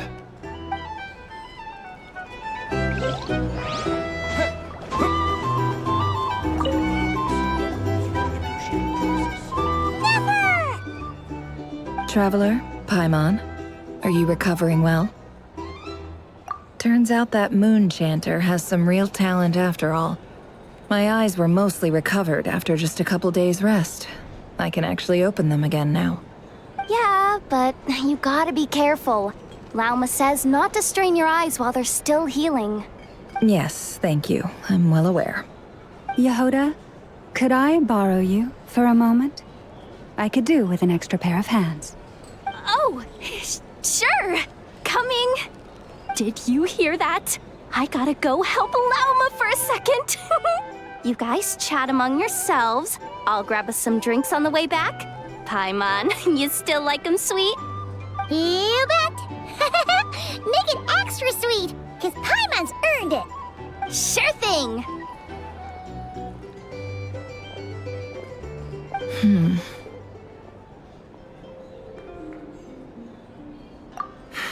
The rerir of Solnari. Kind of a snake, don't you think? No, definitely a snake. A poisonous one who spewed his venomous hatred everywhere. Anyone who seeks revenge out of hatred for other people has become a snake. That's something my dad used to say.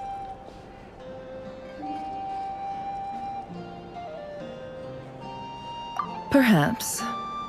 I'm sure it sounds like a very wise and open-hearted perspective to your ears. But me? I think hatred is a perfectly justifiable emotion. What else is left when everything you depended on in life gets stripped away?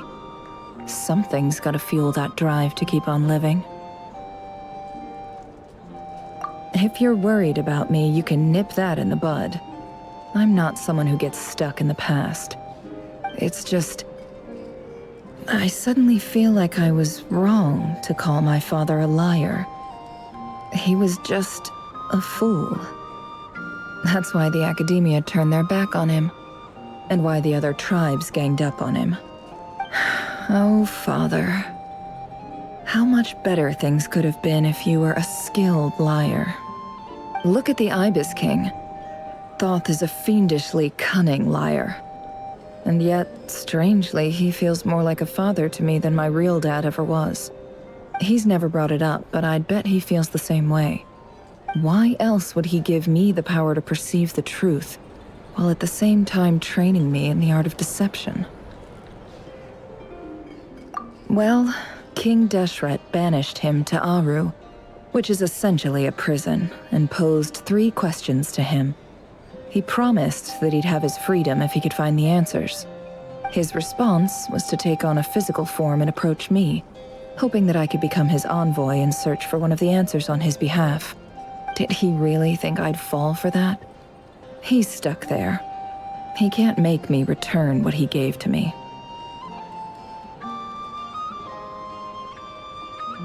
So that's enough for you to decide he's nice, is it? He's a prisoner, and he was scared. So he decided to perform some good deeds to win people's approval. He lives in fear because he's a deceiver. How is rerir any different? You can't work as a spy your whole life and expect a happy ending. It's preposterous. Yet I can't say I don't understand it. Liars live in the darkness of their own making. But it's still human nature to want to go on living.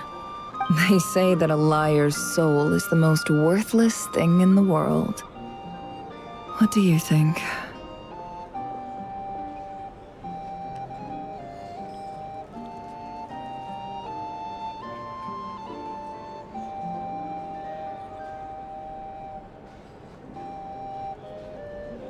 Oh, really? Well, it takes a very kind person to find compassion even for liars. If you ask me, the soul of a liar really is worth nothing. Because all they care about is themselves. For example, when something good falls into my lap, I don't go sharing the news around. Stops other people trying to steal it from me.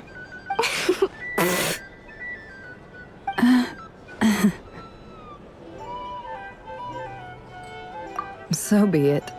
They have sharp ears. I can't keep anything from them. Oh, is that what it looks like? Well, you all know my past now. And I can't simply eliminate everyone who knows too much. So I guess I just have to put up with you. For the foreseeable future, at least. When you find yourself in a situation you can't control, the safest play is to keep calm and start monitoring everyone involved like a hawk. In the intelligence world, you need to have a sense of perspective and play your hand accordingly. If you understand what's at stake, please ensure my secret is safe with you. I trust you'll respect my wishes as a friend. But don't forget, I will also be watching you like a hawk. Very good. Oh, wait! Now that the panic's over and we've all calmed down, Paimon suddenly remembered something. After all that build-up, our mystery ally never showed up even once.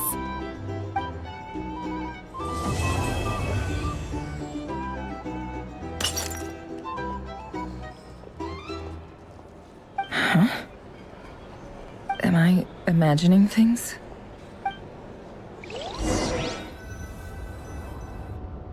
So, that close colleague who stayed behind with you? What's he been up to recently? Don't know, don't care. I get more normal human interaction from hanging out with Bosco too than him. Although, now you mention it, he hasn't bothered me in a while. I wonder if... If he's disappeared without a trace, it's the biggest gift he ever gave to the world. But I somehow doubt that's what's going on. He won't lie low forever. So we'd better stay on guard.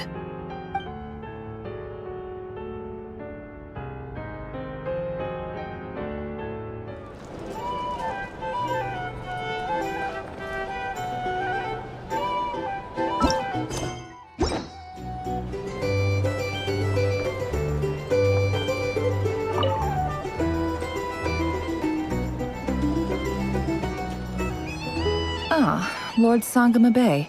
How lovely to see you. I must thank you for the device you provided. It was an enormous help. Would I be right in thinking that it was developed by the Academia? Why come and ask me when you clearly know already? I mostly came to thank you. That's more like it. A little gratitude goes a long way with Lord Sangama Bay. Play your cards right, and you might even stand a chance of becoming my long-term supplier. The chance to work with such a kind and charitable investor as yourself would be a great honor for the Curatorium. Huh?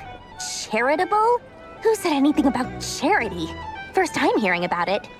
Let's see. The first plot of land you purchased in Nodcry, your desert interests, and... Stop! What do you think you're doing? Exposing my investment history! It's nothing to hide from. They're all perfectly legitimate investments. And some of the land you purchased was with the intent of building a sanctuary? Yes, I heard about that too. How did you... You're a curious case, Lord Sangamabe. You don't like people finding out about your good deeds, do you? But I'm afraid no matter how hard you try to keep things under wraps, where there's a will, there's a way. You did it for Sumeru, didn't you? It was empty land that was gonna go to waste otherwise. I figured if I built something there, it might at least get some use in an emergency. Disasters are capricious things. They strike without any warning. I've lost family to a disaster before, and I don't want to lose any friends or business partners if I can help it. My elder sister used to dream of finding a sanctuary. Somewhere with plenty of food, water, and medicine. Where everyone could live happy lives. It was something I looked into, but after discussing things with the Dendro Archon, I decided on a more effective strategy. The tech people handled the tech, and Moneybags provided the Mora. It just made the most sense. It's a pity that so few people know the truth about you. Everyone says that you view everything in terms of Mora, and all you care about is growing your own wealth. So, what's the problem with that? Everyone wants to be rich. It's human nature. So yes, I love Mora, and it's nothing to be ashamed of. But surely you have dreams of your own beyond just making Mora. You don't get it, do you? My dream is to invest in other people's dreams. And, you know, make a nice little slice for myself along the way. Just thinking about it makes me happy. That sweet, sweet sound of Mora. Thank you. For the device? And the pendant. Oh, that. I was just returning a favor. Don't worry about it. Seems like we've both been away from home for a very long time. Yeah. So long that I barely remember what my family even looked like. That would be your mother, father, and sister? Yeah, though it's been years since my sister passed away. It's not like I want to forget them, obviously, but memory can be even more ruthless than the most calculating business person. Beyond a certain point, if something isn't helping you, it just gets rid of it. My sister can't help me now. Slowly but surely, her face is fading from my mind's eye. It's become a vague impression. Not everything will fade. When loved ones pass away, the beautiful memories are the ones that last the longest. Yeah, that's true. If you ask me, that's the one silver lining in all of it. Well, that, plus, I'm sure that life is much better now than it was back then. Oh, absolutely. I have tons of Mora, a big beautiful house, business is booming, and I'm as happy as can be. You've got a lot going for you too. Boss of the Curatorium of Secrets? I'm sure there's plenty of Mora to be made in that line of work. I appreciate the vote of confidence.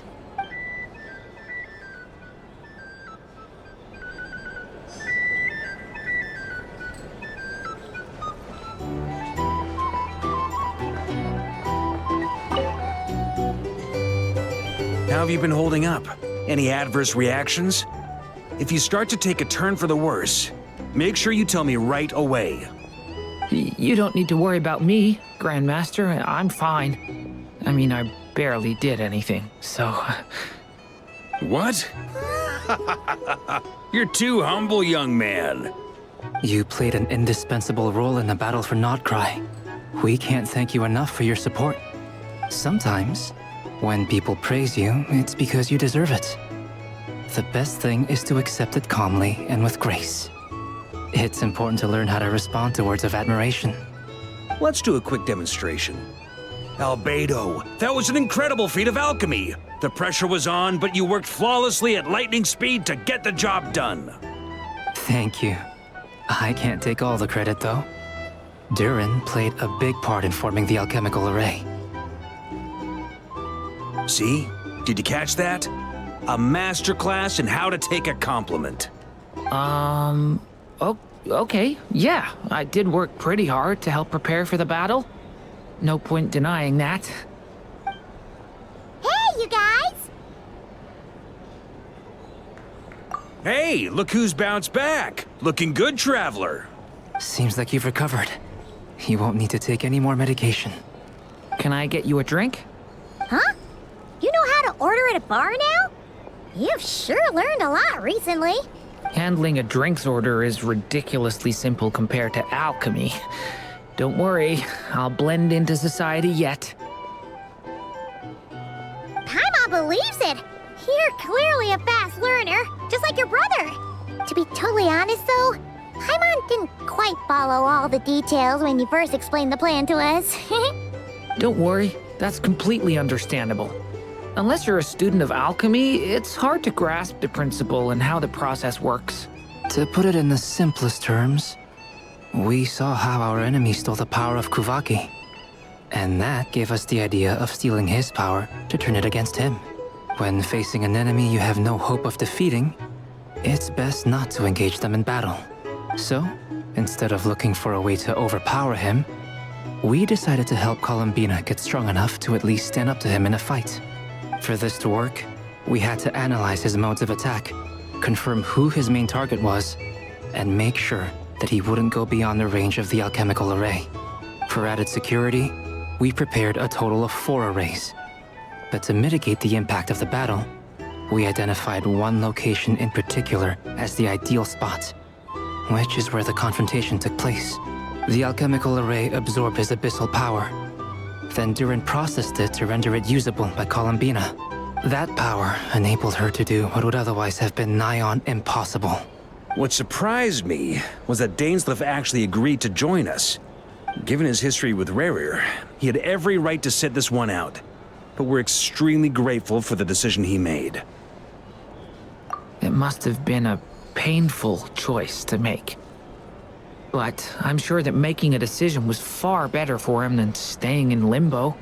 Absolutely. He was torn between 2 paths, but in the end, he made his choice and stuck to it resolutely. He doesn't strike me as the sort of person who'd stay trapped in limbo for long. Anyway, however you cut it, everyone gave a stellar performance. And now, it's time to kick back and celebrate.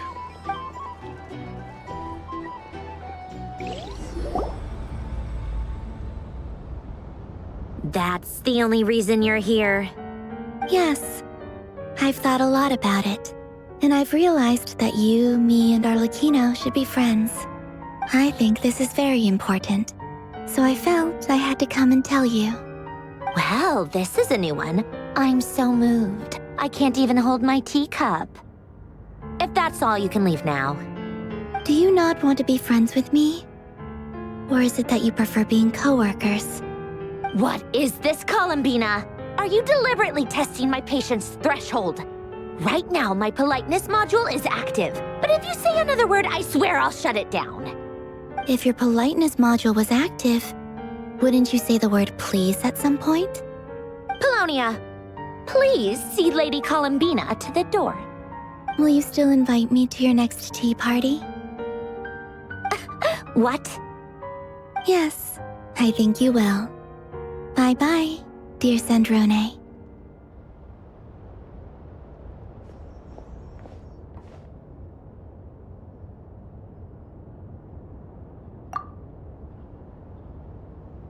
Last time, the Wild Hunt escorted you out. Would you rather I handled it myself this time? We just wanted to, see how you were doing now that it's all over. Why? Out of concern for my safety? I hope you didn't seriously think that the rerir of Solnari would be able to lay so much as a finger upon me, given how prepared I was. Mostly because you kind of helped us out, so we just wanted to check you were okay. Looks like all your robots are fixed, huh?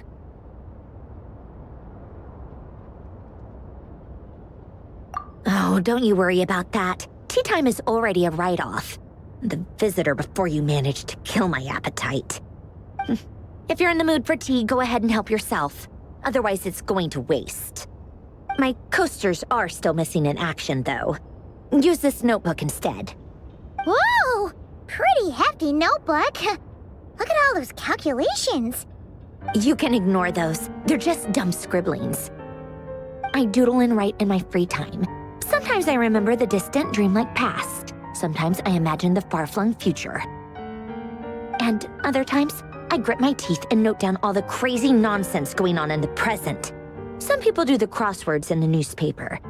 This is my equivalent of that. Trying to predict the future is like daydreaming, and writing about the present just makes me furious. The past is my favorite. If nothing else, it's already set in stone, so I don't have to rack my brains trying to figure it all out. Huh. Although, having said that, the only vaguely interesting memory in my past is probably that guy they call Lord Artificer. Who else? Pretty much all the mecha in Fontaine are his personal handiwork. Wait, are you saying you know him? Like, personally? As a friend? I mean, I guess we were friendly enough. Yep.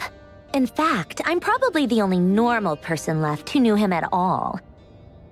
We used to chat occasionally back when he was still around. Before he passed away, he asked me to destroy all his manuscripts.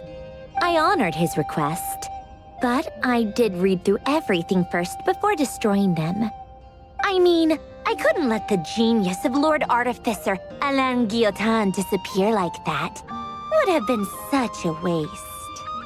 So, that's where the formulas in your notebook are from? I just told you, those are my equivalent of crossword puzzles.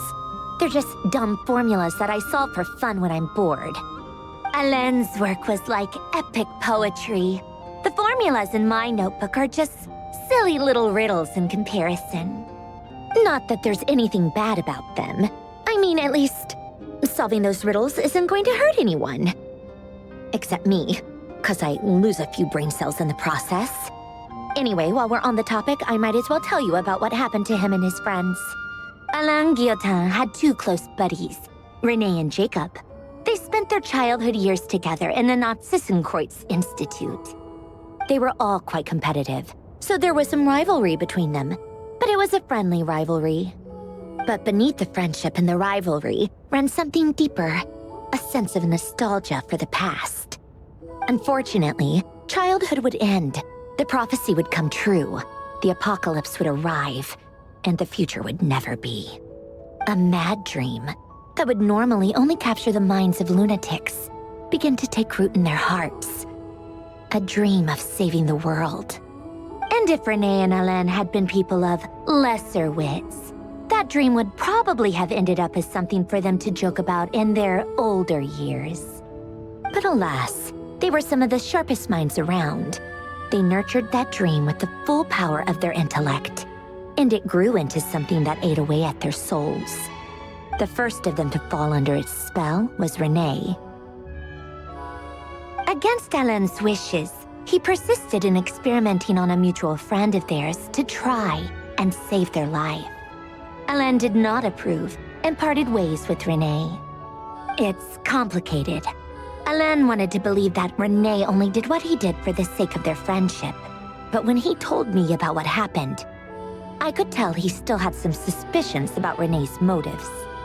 Perhaps the seed that would grow into a nightmare had already sprouted in Renee's mind. Even then, the next time they met, Renee's soul had been completely engulfed by the dream of salvation. His futile attempt to change the tide of fate only resulted in a wave that swallowed up the world, even before the apocalypse came. And although that wave died down eventually, I hear that it just recently came back with a vengeance. As I understand, Renee wanted to live out his dream of salvation once more. But I'm told that the attempted resurgence finally died out for good. At long last, Renee awoke from his deluded dream. Though of course by then it was far too late. What do you think of Renee? Do you admire his transcendent genius? His view that any price was worth paying to achieve the lofty goal of saving the world? Or do you despise him? Dismiss him as an evil madman who wrought havoc on the lives of everyone around him as he pursued his delusional dream? Same difference, really. Just a matter of perspective.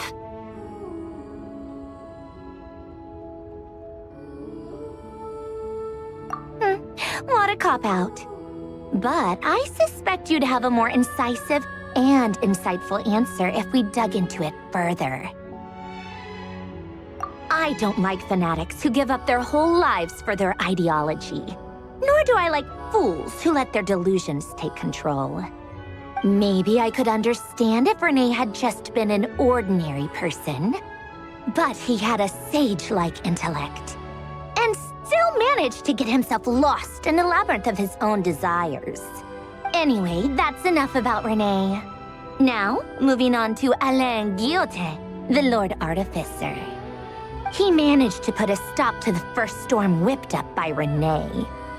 But after that, Alain lost his friends and family. To his credit, I suppose, the loss of his family and friends was purely a tragic accident. It's not like Alain sacrificed them for his cause or anything. After that, the only thing supporting his work was the same dream that had dragged his closest friend down to the abyss.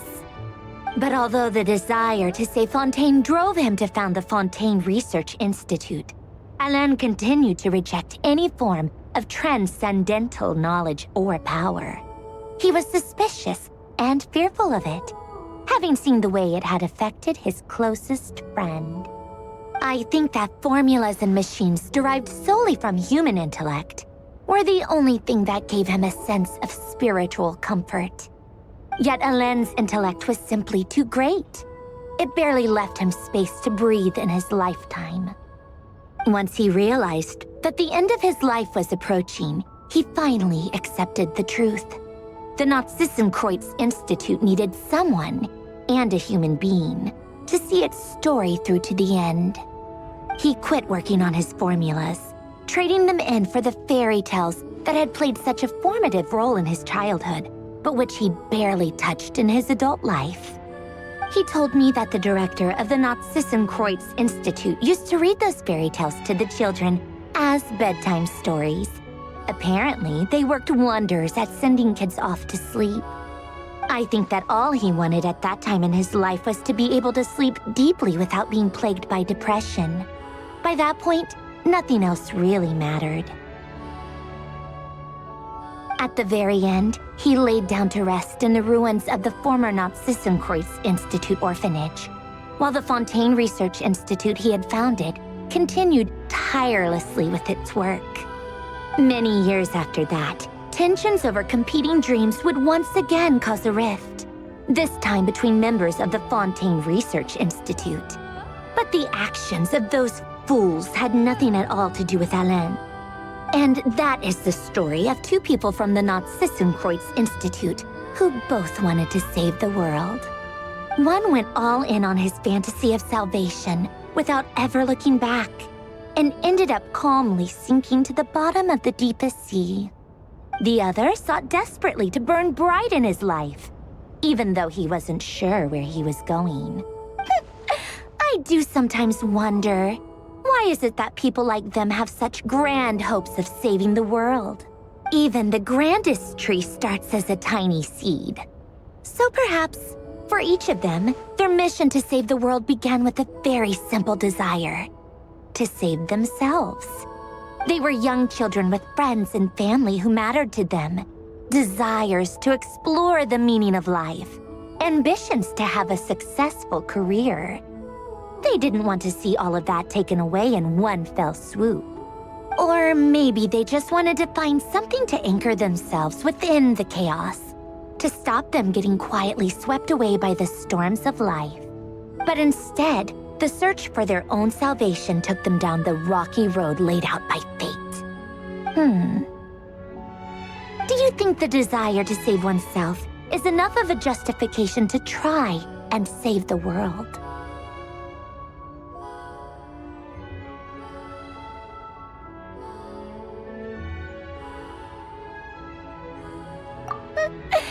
You said that sounded just like Alain. I asked him the same question back when he was in his prime, putting all of his energy into his work. He gave the exact same answer as you did. No elaboration, just a quick short answer before getting right back to his work. He was always that way. All right, tea time's over. I owe Arlecchino a favor for telling me these stories. I'll have to bring a whole sack of gifts the next time I visit the House of the Hearth. I'm gonna go tinker with Polonia now. You guys can do whatever you want, as long as it doesn't involve interrupting me. Polonia, exit hibernation mode. Begin diagnostics.